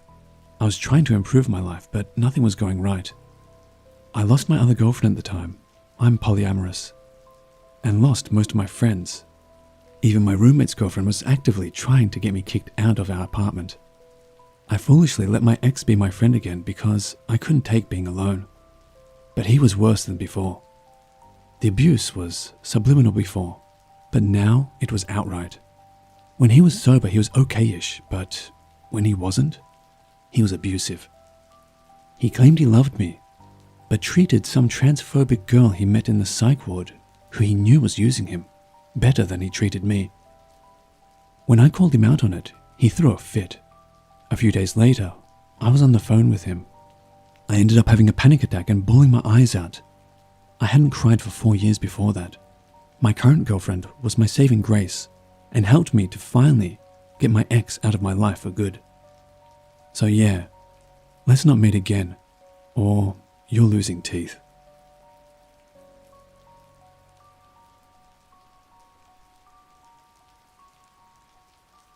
Just a heads up, this is a long story that involves some violence. I apologize if I'm posting this in the wrong spot, but it has elements of stalking, and I was terrified by this person for some time. I may not leave it up for long as I'm still sort of afraid of him seeing this. So this happened about 10 years ago when I was at college. I was a sophomore, a 19 or 20-year-old female, and I was horribly naive. The college I went to was a religious school. This is partly the reason why this problem continued on as long as it did. This school had several rules that students had to follow. The rules important to the story are: no drinking on campus, you could only visit the opposite sex in their room during visitation hours, and during that visitation, the door had to be left open. I was not an unattractive girl, and I happened to draw the attention of a guy who shared the same major as I did. This means we had a bunch of classes together. He introduced himself to me as Andy, and we began talking. He was very tall, about 6'4", and quite heavy. At one point, he weighed about 300 pounds. He expressed romantic interest in me, but I wasn't attracted to him and told him this whenever he brought it up. He would immediately backtrack and say how happy he was being my friend and that he didn't mind that I didn't care about him romantically. I did get along very well with him though, and we hung out, just the two of us, frequently. The other people in our class began to expect to see us together, and we became fast friends. Andy had a girlfriend when we first met who attended another school. He broke up with her during the summer break between freshman and sophomore year. But unbeknownst to me, the reason for the breakup was that he wanted to start pursuing me more actively. When I came back from summer break, something had changed. Andy became more forward towards me, often making comments about how pretty I was and that I should be with him. I began to become uncomfortable with the attention and told him this so many times. I unfortunately didn't want to lose him as a friend since he was one of my only few friends I hung out with. A lot of those friends I met through him, so if I cut him off, I would have close to no one to talk to. Andy would often swing wildly from charming and sweet to insulting and manipulative. He would offer to take me places and help me out with things, then would say that I owed him so much in return for those things. He would say that we were so close and we should just date since we were already practically together all the time. Alcohol made him the worst. I tried to avoid drinking with him, but it did happen occasionally, either off campus or sneakily while in the dorm room. He sometimes used my past relationships to manipulate me into feeling guilty. As a religious person, I had committed the cardinal sin by sleeping with 2 guys I had previously dated before meeting Andy. He brought this up a lot, implying that I was damaged goods because of this. He at one point told me, "I'm the best man you could possibly get because of your past." Eventually, I caved and told him that I would date him just to see if there was any feelings there whatsoever.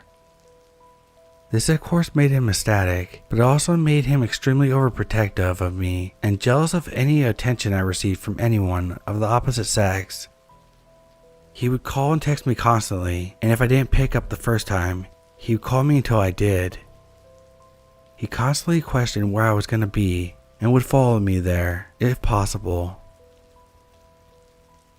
I worked for the college as a short order cook at their late night grill, and Andy would wait for me to get off of work almost every night. He would sit at one of the tables for hours, just waiting for me to finish my shift. It began to creep me out, but I chalked it up to him being an overprotective boyfriend. We did eventually have sex, but I was still not physically attracted to Andy, and I was essentially waiting for him to finish every time we did the deed.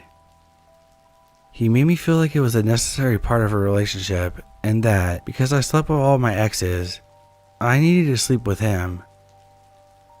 Despite this, I did generally enjoy his company, and our conversations when he wasn't being possessive. We tried being in a relationship for 2 months until Christmas break rolled around. When I went home, I had a chance to clear my head and speak to my family about the situation. My mom especially seemed uncomfortable with how frequently Andy contacted me, and it got way worse while we were apart. He got a hold of my family members' Facebook page and phone numbers, and he would call and message them whenever I didn't immediately answer his calls or texts.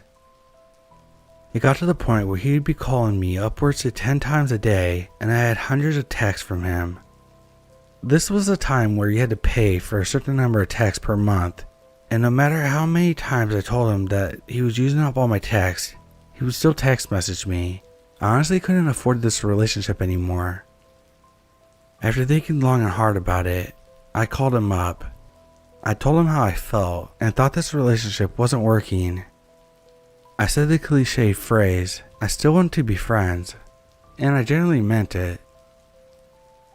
Andy flipped out. He began calling me and messaging me more and more frequently than before, at all hours of the day and night, switching wildly from, "You broke my heart, please come back to me," to, "How dare you, you stupid bitch, I deserve way better than you," and then back again.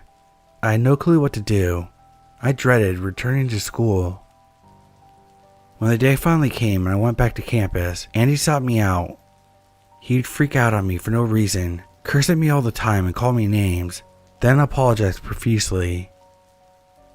His attitudes would change frequently, sometimes the next day, sometimes even the next hour. He still waited for me outside of my work. He still followed me back to my dorm. He still walked with a group of friends to and from class. When they were around, he would pretend to want to be friends, then wait until we were walking alone to start in on me. He would push me or step on the back of my heels when I was walking and mock me. Then when I complained, he would say that he was just joking. I didn't realize it at the time, but he was showing all these warning signs, and I was so stupid and naive to pick up on them. I did tell him I thought we needed to spend more time apart, and that worked for a short while. Andy eventually seemed to even out, and a few weeks later invited me to his dorm room to play video games as a peace offering. When I arrived, he snuck me in the back way so he didn't have to leave the door open. He offered me a drink. This made me nervous, but I was an underage college student, so far be it from me to turn down an alcoholic beverage. Everything seemed to be going alright. We were getting along and joking around, so I got more comfortable. I had another drink, and quickly after this I started to feel exceedingly tired and had trouble standing. I don't know if he was topping off my drink when I wasn't looking, or God forbid, he put something in my drink, but there was no way I was leaving that room that night. Andy became very accommodating and arranged for me to crash on his couch. I agreed, but I could tell something wasn't right.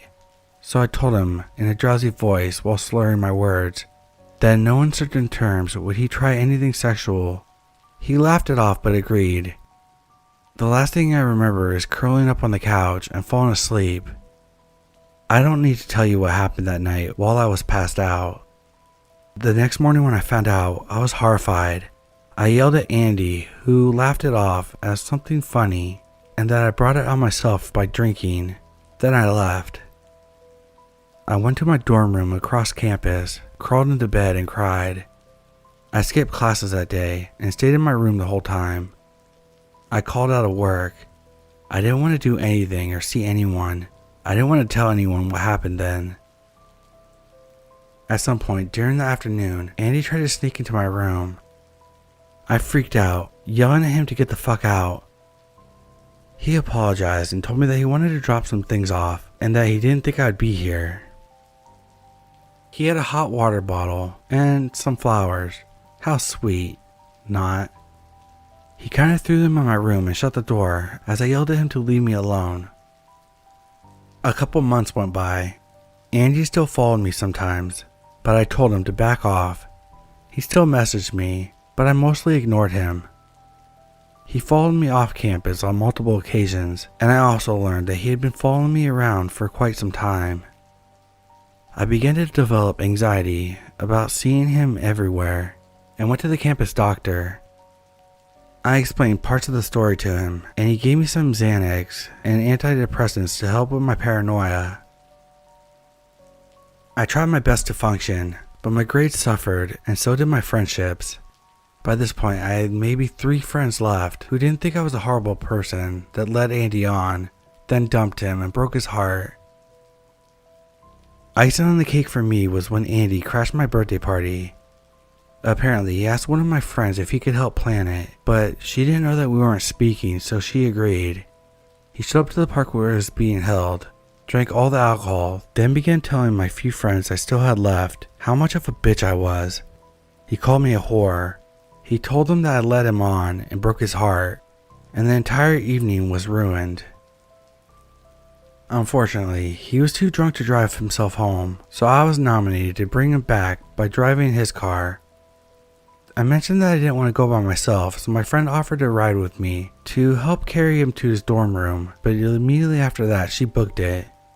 She left me alone with him in his dorm room, even though I told her I was extremely uncomfortable being alone with him.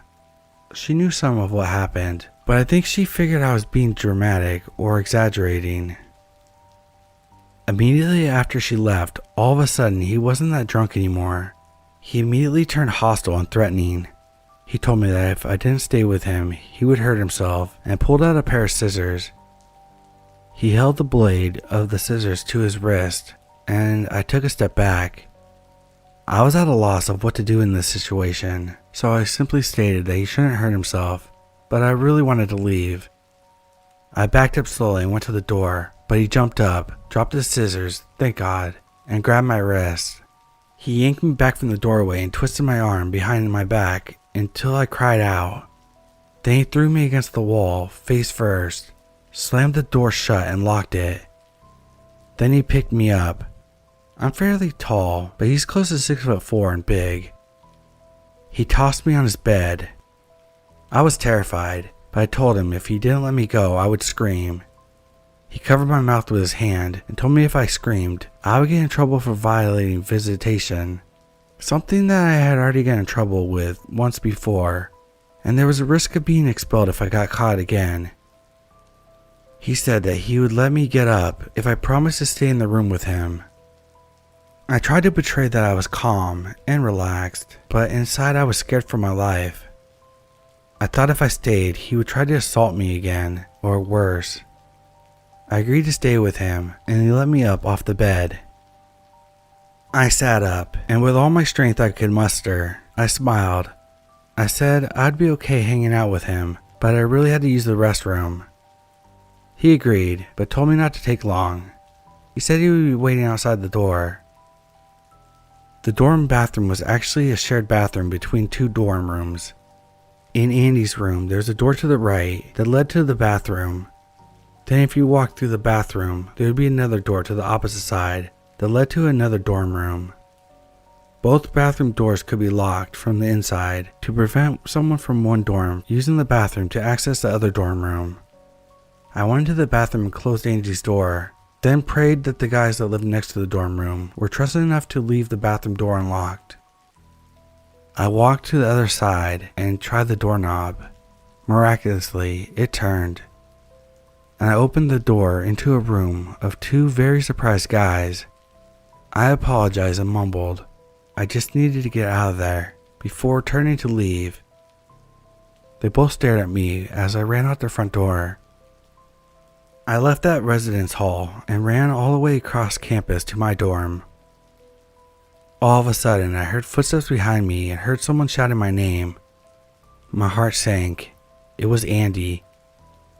I panicked, but the hall that housed my dorm room was directly ahead of me. I picked up the pace, and Andy followed suit. He was gaining on me, and it had been ages since I ran.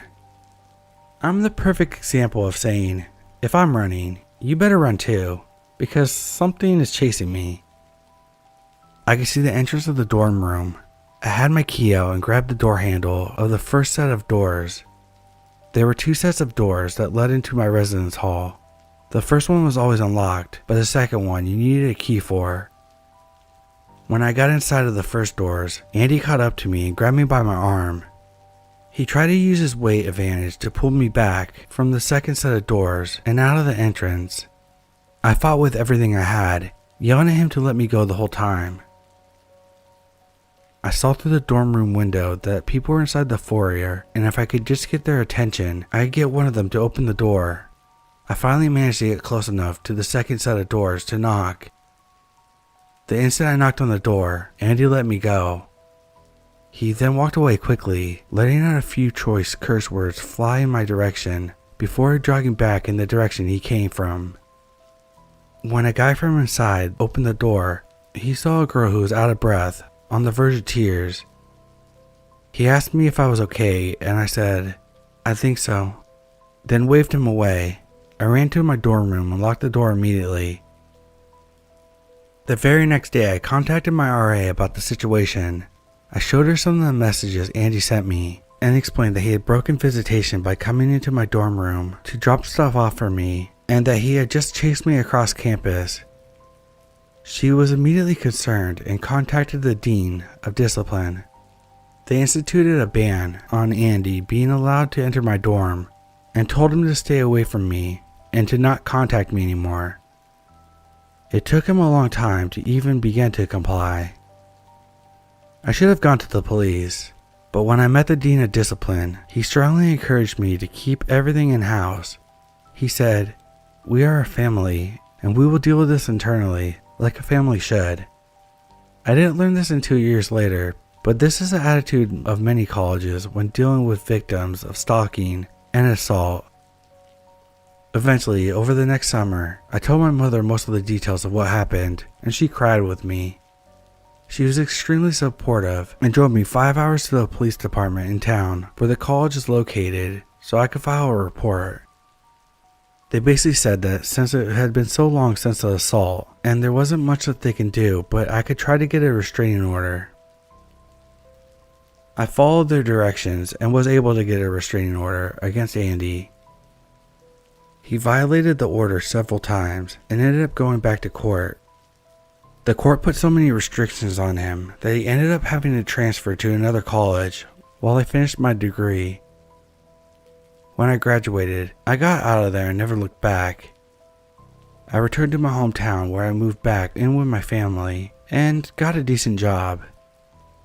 I've dealt with anxiety, depression, and extreme paranoia since then, and for a while I was terrified that he would find me again and finish what he started. I got a firearm card and bought a handgun that I keep under my nightstand for protection. I never had to use it outside of practicing at a range, fortunately. I eventually found a fantastic guy who is amazing, sweet, kind, and very understanding of my past. He is also super handsome, I might add. We are now married and I have never been happier, and I'm so glad I got out of that situation. Many women aren't as lucky, Andy, let's never meet again, because if you try to hurt me, I'll probably be armed.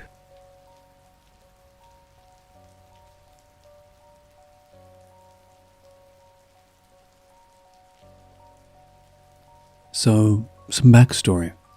I was born in Philadelphia with a Sudanese background.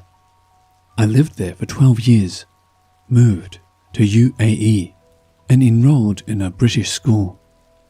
So this takes place in 2017 to 2018, around the first term, and is the start of junior high. I accidentally skipped the morning assembly, national anthem singing, and flag raising, which we do every morning in the schoolyard. I go straight up to the class and pick up my desk. Morning assembly finishes and the other girls come up and introduce themselves, but for some reason, the desk in front of me is empty. School separates classes by gender at Year 5 for religious values. Apparently that year, Aileen's family took a trip to their home country and were coming back a month late. So she arrives to get her desk and plops in front of me. Fast forward about 3 weeks in the school year, and our teacher, who was amazing, asked if we wanted to switch desks. And Aileen goes to her and says I distract her. Understandable. I always try to make conversation and often ramble. She switches desks and life goes on. One day, out of the blue, during PE, Aileen goes, "You're like my best friend." I was shocked. After changing desks, I didn't force friendship since I knew she wasn't very fond of me. At this point in the school year, I still wasn't settled in due to the culture shock. So I did my best to be a good friend to Aileen. This is when all the problems started.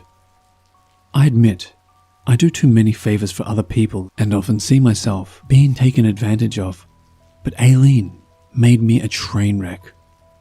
One day our science teacher announced the science fair, and I decided to join on a solo project and wrote my name down on the board outside of the reception. What I didn't know is that Aileen wrote her name down next to mine and put us in the partners division along with another girl. When the teacher announced the names of the class to make sure they were correct, I heard my name with Aileen's and the other girls. So she just turned around to smile at me while I just sat there, dumbfounded. When I confronted her, her response was just, "I didn't have anyone to work with, and your name was blank, so I just put my name down with girl." I couldn't do anything about it, so when we had a week left before the fair, me and girl went to Aileen's house after school. Girl couldn't come with me and Aileen after school to her house, so that left me alone with her until 8 p.m. While waiting for her to finish up on her after-school clubs, I was reading, and she insisted I play netball with them.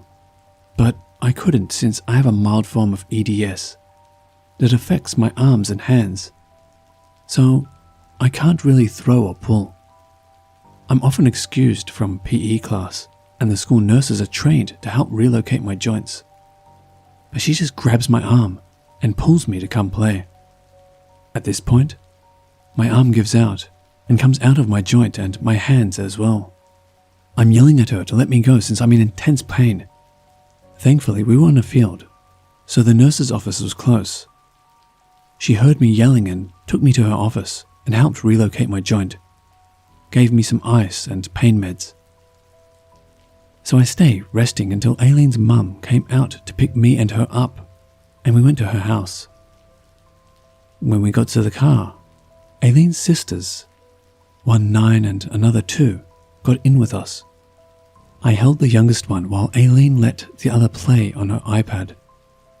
This was fine until the baby started pulling on my fingers. Normally, I would just ask the adult to take her child, while I go find a nurse or doctor, or, in some cases, put my joints in myself. I took first aid after finding out I had EDS.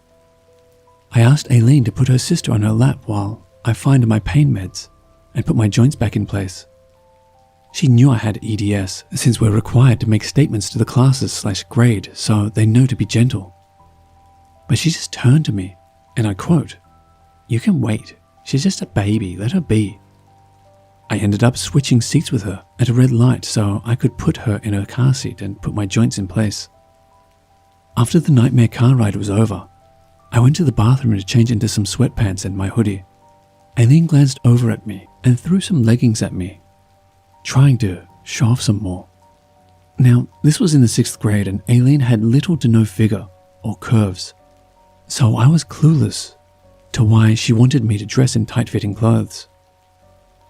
We start out on the poster, and I got out my laptop to write out the information, when Aileen decides, with only 1 week left of the experiment, poster information and idea topic, to start a new one.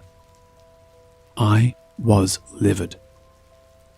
Q, other girl's arrival, and she suggests that we do 2 projects, that I and her do the project I planned, and that Aileen can start a new one on her own. Aileen surprisingly agrees and we work. After we finish the work, we decide to order a pizza and get some ice cream. Aileen ordered a double melt pizza, feta cheese stuffed between mozzarella and dough with no sauce. Not very good, 3 out of 10. While the girl and I got halal pepperoni. She proceeded to complain and whine until I bought her another slice, so she would shut up. When we went to get ice cream, I wanted to get strawberry, but she claimed her allergies would flare up if I ate it. I asked her, what would me eating ice cream have to do with her allergies? Where she yelled at me in the middle of the Baskin-Robbins, claiming that the girl and I were going against her. Once we got back to the apartment, I called my dad and asked him to pick me up because I was finished with my project and wanted to go home. Finally, my dad arrives and saves me from that hell pit and takes me home where I can finally rest, only to see Aileen texted me saying that she accidentally threw out her project. Note, this was a 2x4 board, and you can't just accidentally throw it away. I got to school on Thursday to see that she had no other option than to stick with my project, and said she played a prank on me. Skipping to the end of the fair, I finally get some air to breathe with a blissful 2-week break from her. During the 3rd term, I saw some clear change in her. She started styling her hair like mine, started adapting my mannerisms, wearing her uniform like mine, even going as far as to wear and buy the same brand names as me. Adidas, Nike, Off-White, Vans, etc. I soon realized she was trying to become me when she started asking my brother about my hygiene brands and what brands I wear at home. I blocked her off everything, made sure to change my style and upgrade, even going as far as dyeing my hair to get her to leave me alone. Eventually she weaned off me and the other girl and left us alone, leaving the school and moving to Abu Dhabi.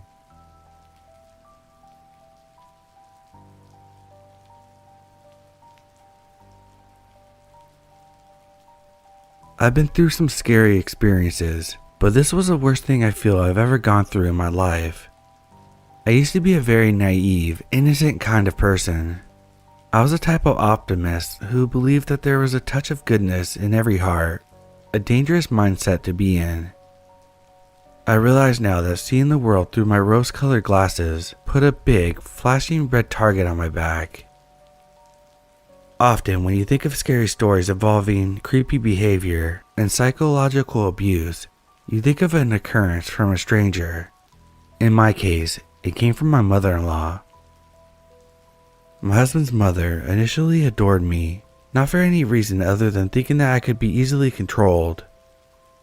I was meek with a passive personality, so it made sense that I would come across like someone who could be easily influenced. Looking back on it, I cringe at how creepy the situation really was. For the sake of the story, I'll call my mother-in-law by the name of Mrs. Psycho. At the beginning of the relationship with my husband, Mrs. Psycho and I would get along great, or so I thought. She'd take me shopping, give compliments about my hair, and girly stuff like that. As the relationship with my partner grew more serious, she ran and raved to everyone in the neighborhood about how much she adored me and how I was like the daughter she never had. So naturally, I thought things were progressing positively. but certain things were just really off about Mrs. Psycho. I noticed little tidbits of her behavior at parties and neighborhood social gatherings. She'd sulk in the corner, and I chalk it up as her just being socially awkward or anxious, but looking back at it now, I noticed that she was always whimpering about something negative going on in her life, how she fell off her bike and hurt her elbow while riding through a construction zone, how one neighbor complained about her parking in front of his house, losing her job because she didn't get along with a coworker. The list went on and on. In every story, she portrayed herself as a victim of some unusual circumstances. One huge red flag that my mind didn't understand at the time was a story that she was telling about her other son, my partner's brother. She said some really disturbing things about how he held her, my partner, and his dad hostage in their home, and how he physically punched their father in the face. The way she described the story made it seem like my partner's brother was a bully to the whole family, and my partner didn't seem to think it was quite as severe as she made it sound.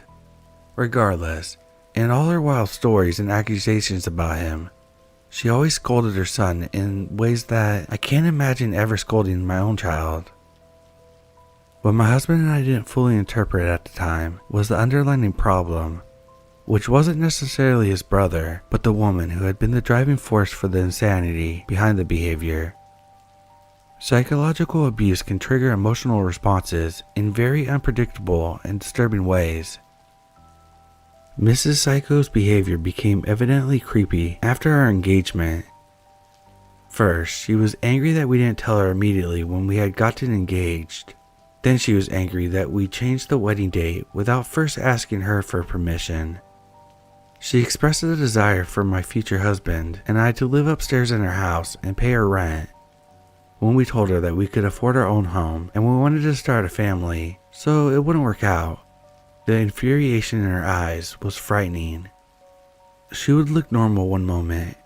If you told her something she didn't want to hear, her eyes would turn black. The memory of her eyes still sends me with a frightening chill down my spine.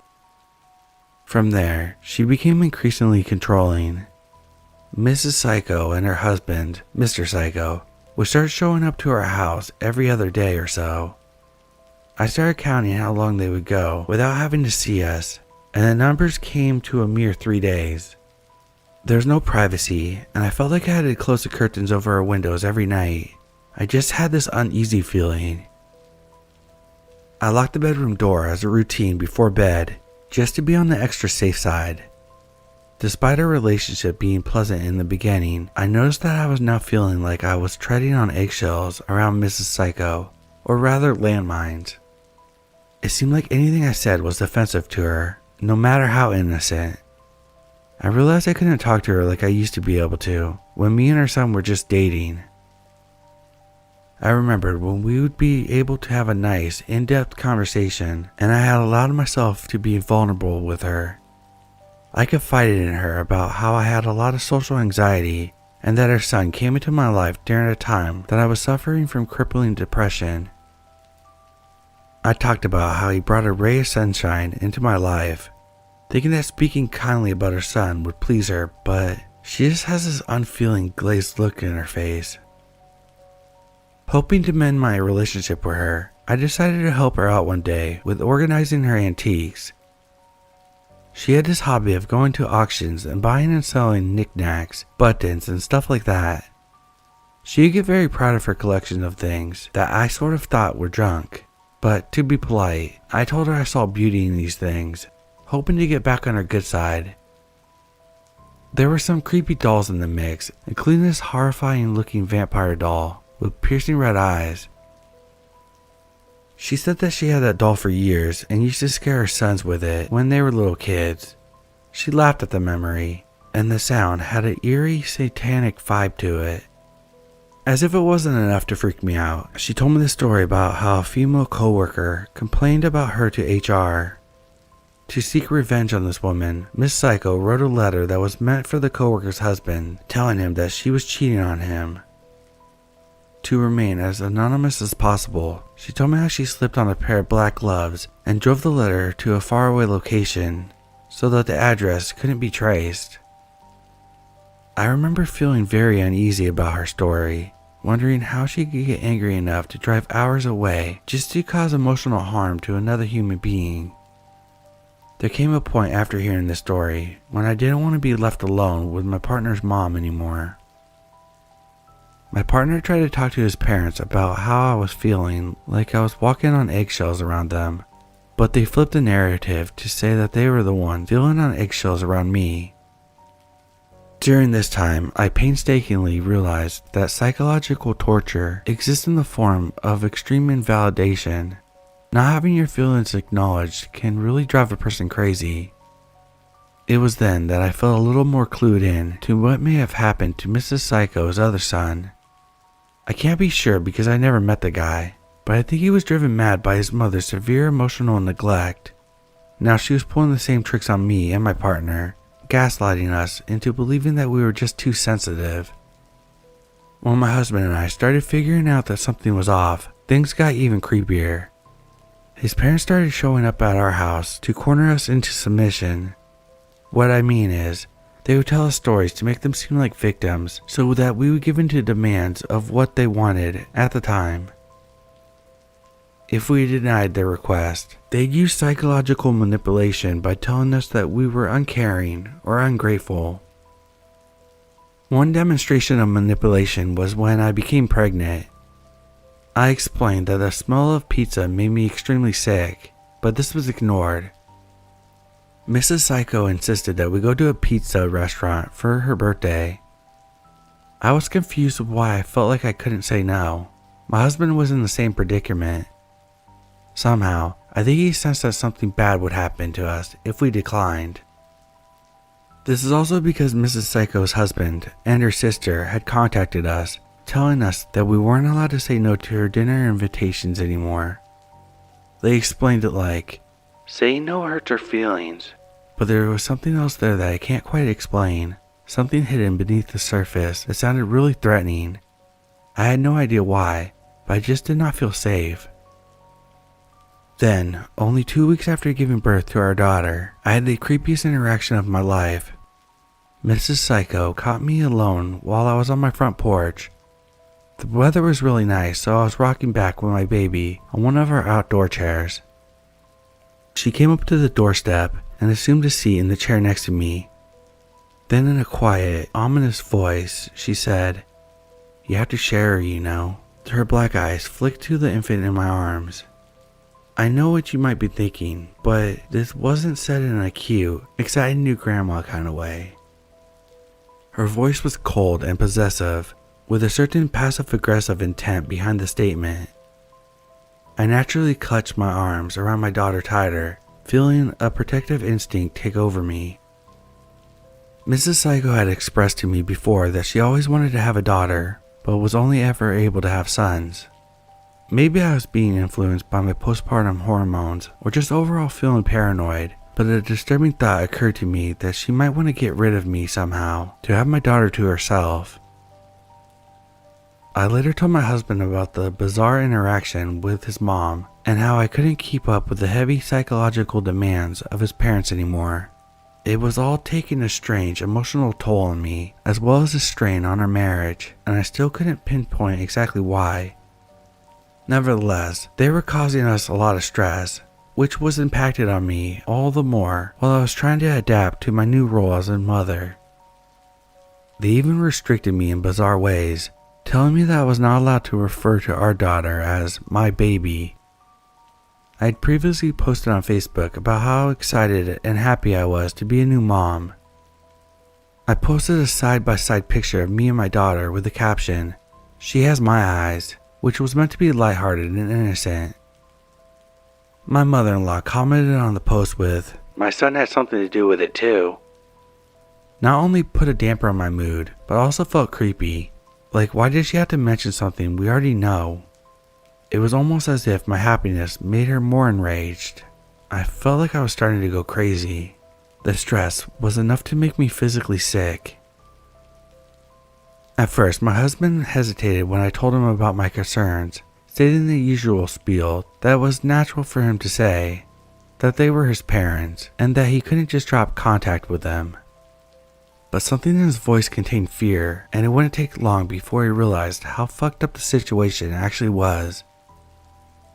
The incident that drove him to the point of cutting off his parents happened when they cornered us in our own living room, the minute that we watched their unruly dog while they went on vacation for 5 days. My husband almost caved, but stayed firm when he told them, "No, we can't. We have a 2-month-old baby to look after."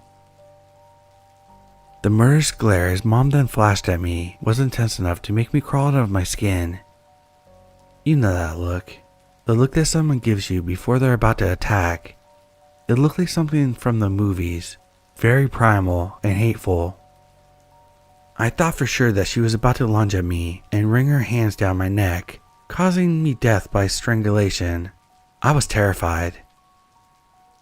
Mr. and Mrs. Psycho eventually left our house, but they were clearly angry that they weren't able to convince us to conform to their will. My husband and I had a dark, suspicious feeling that something bad was about to happen. First, we received lengthy emails from Mrs. Psycho, mostly insulting me. She said that she thought I was brainwashing her son.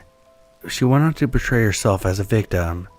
She used the knowledge of my anxiety disorder to make an argument that I was mentally unstable and dangerous. She threatened to post about me on Facebook and make our life a living hell if we didn't apologize for deviating from what she wanted. At the same time, she told me that I was dead to her and listed all my mistakes I have ever made in the past, as well as criticizing my faults.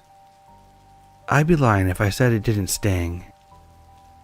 My husband and I needed some space to recover from our emotional wounds that she had inflicted on us.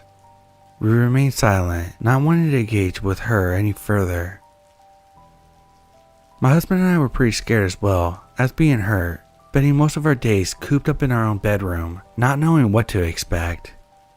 But we stayed strong through the process of separating from the toxic relationship. Mrs. Psycho proceeded to make good on her threats, posting about me publicly on Facebook. She said I was batshit crazy. She even went further, saying that I had borderline personality disorder, in all capital letters. This came out of complete nowhere.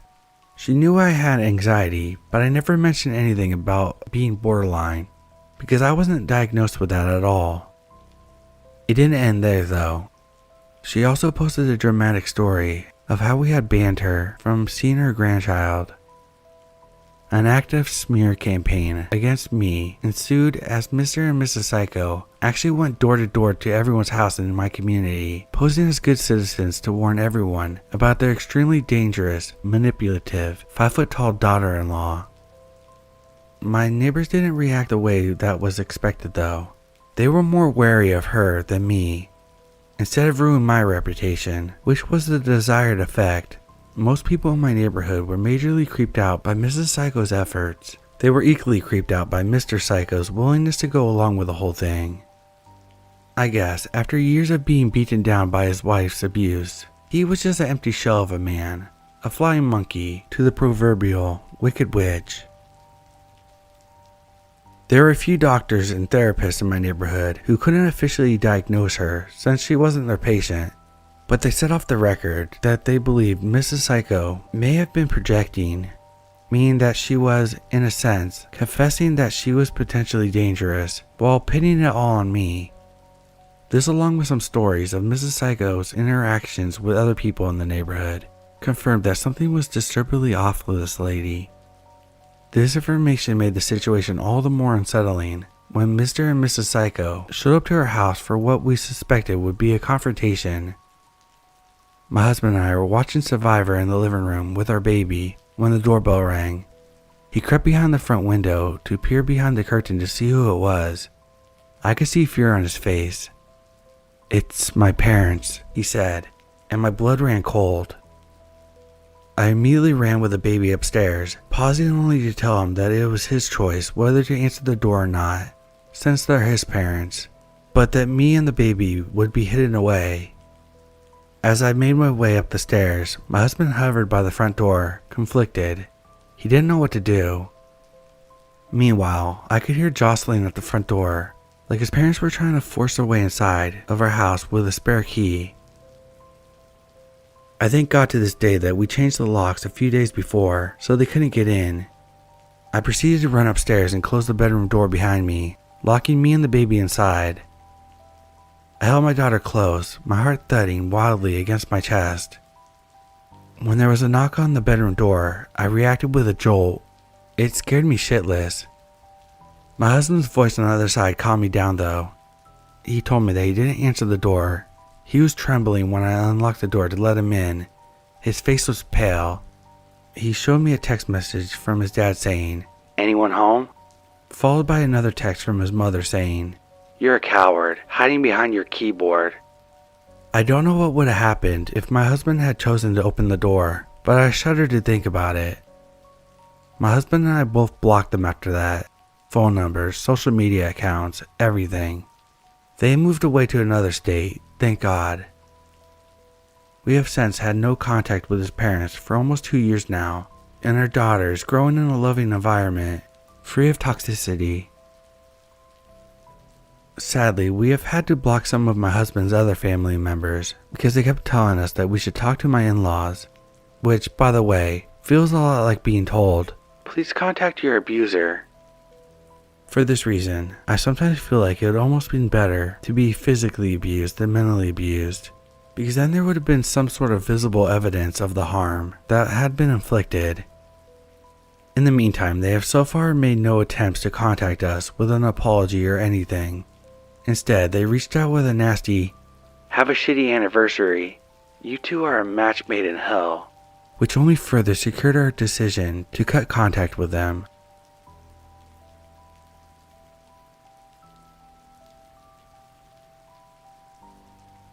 I'm going to put this in for context that will be useful later down the road. On March 10th, my very good friend committed suicide. I was on site with officers and a few close friends who showed up that day as well. It was really rough for me and many others, and still affects me to this day. Now to the story, and a quick note, I'm going to skip the sexual parts of the relationship, as it was a weird sexual experience for me that generally made me lose sex drive, and I don't want to mark this as not safe for work. So back at the end of October, beginning of November, I dated this girl named Tina. She had such a shitty name that fit completely with the shit show of a person she was. This girl was really something. She was your basic white girl, loud, unfunny, and always on TikTok trying to do those dances. Our first date rolled around, and I went to our high school's football game, and she wouldn't try to meet up with me at the concession stand because she was generally intimidated by me, for whatever fucking reason. Then all of a sudden, she basically wanted to be by me for the rest of the football game. She was extremely erratic in behavior that day, and that should have been the first red flag for me. Later that night, I was texting her and she pressured me to telling her about what happened with my friend and what it made me feel like. Normally, I'm a pretty open guy, but I just met this girl and didn't know what to think about her yet. But I gave in and I told her. Later that night, she started talking about how nobody would miss her if she was gone. I didn't know how to react as my anxiety kicked in.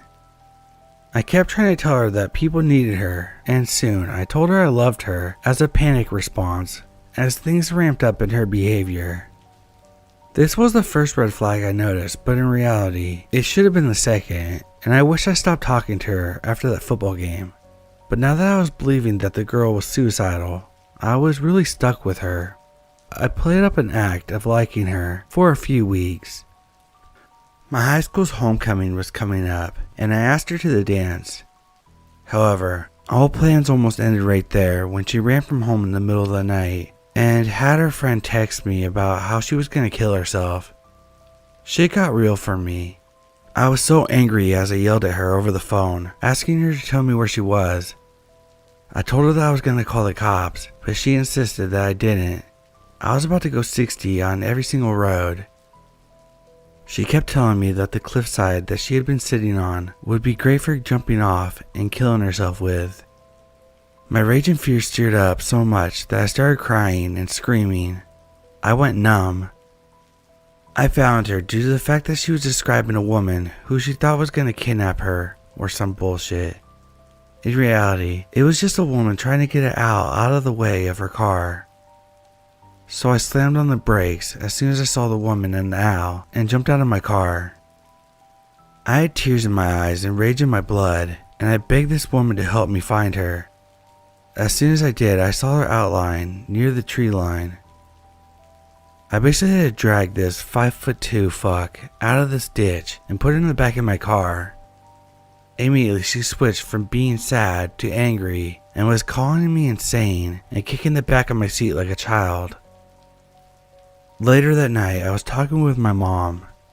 I was telling her that I wanted to break up with her and that I almost did, but I was completely terrified of the fact that if I did, she may end up dead. She was in my head. I constantly worried about her, and on top of that, her friends came after me as well to stir up more attention and drama, which they ate up like a pack of lions with their newly caught prey.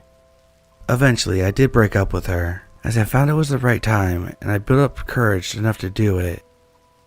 I was happy for once, and she was not. I felt powerful and finally in control of my own actions again. I even stood up for myself when she tried to pin me as a sex addict and abuser, which was far from the case, and many people can confirm it. I told her how manipulative she was and how shitty her two-faced friends were. I told her how delusional her reality was, which went in tandem with a side conflict I was having with another friend named Griffin. It turned out that she and Griffin had not only been manipulating me and my friend group, but were having an affair with each other while I and Tina were dating. So my friends decided to fully cut these people off, and Griffin was gone from our lives, but Tina was not. She continued to send her goons after us and harass us. I was the main target, but my friend Anna took a beating too, due to the fact that she was the only other girl in my friend group. I had enough and told the principal about each incident in hopes that she would be removed from school. I told them I wanted her away from me and my friends, as the harassment had become worse and worse. It went from just insults over Instagram DMs to filming our conversation and listening in on us, using it as blackmail. They even tried to tear apart a relationship I was in with this girl from my history class, Selena. The school didn't do much but tell them to stop, and then told me to stop, which I have no idea why, as I wasn't doing anything in particular. I took that quote-unquote advice and stopped. When she would harass us, I would just block them, but then quarantine happened and things became bad. The harassment picked up again, as they knew their school career couldn't be put online anymore, and eventually got pictures of Tina and Griffin FaceTiming and sexting over it, as she flashed her tits and other things like that. I was disgusted. However, things slowed down as the 1 year of my friend's passing came up. I just hoped that it would be the end of it, as maybe a time of sadness would make them realize something. But it sure as hell didn't. I got a text last night from an unknown number at about 1 a.m. telling me I was a disgusting person and looked gross. I kept asking who it was, although I knew deep down who it really was. They were insulting me, and I insulted back, showing that I wouldn't take their shit. I asked who it was again, and they said, "Someone who hates you." And I kept going. I told them that I didn't even know them, and that they must be miserable to be texting someone they hate at 1 in the morning. They texted me saying, "I know who you are."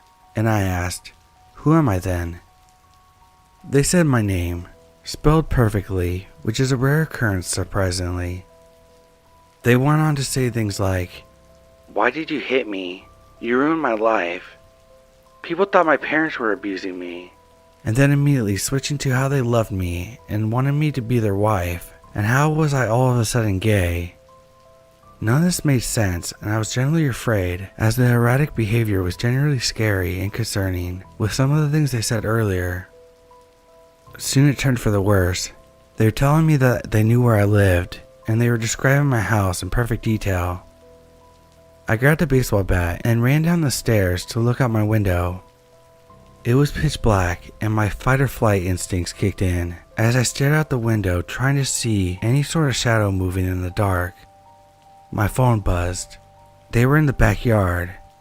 I just texted calmly, but in reality, I was in a panic and I ran to the back windows. Still pitch black, and our dim porch and backyard lights weren't any help. All I knew to do then was call the cops. 2 cars showed up to my house, and I and my parents stayed up a bit later until they left.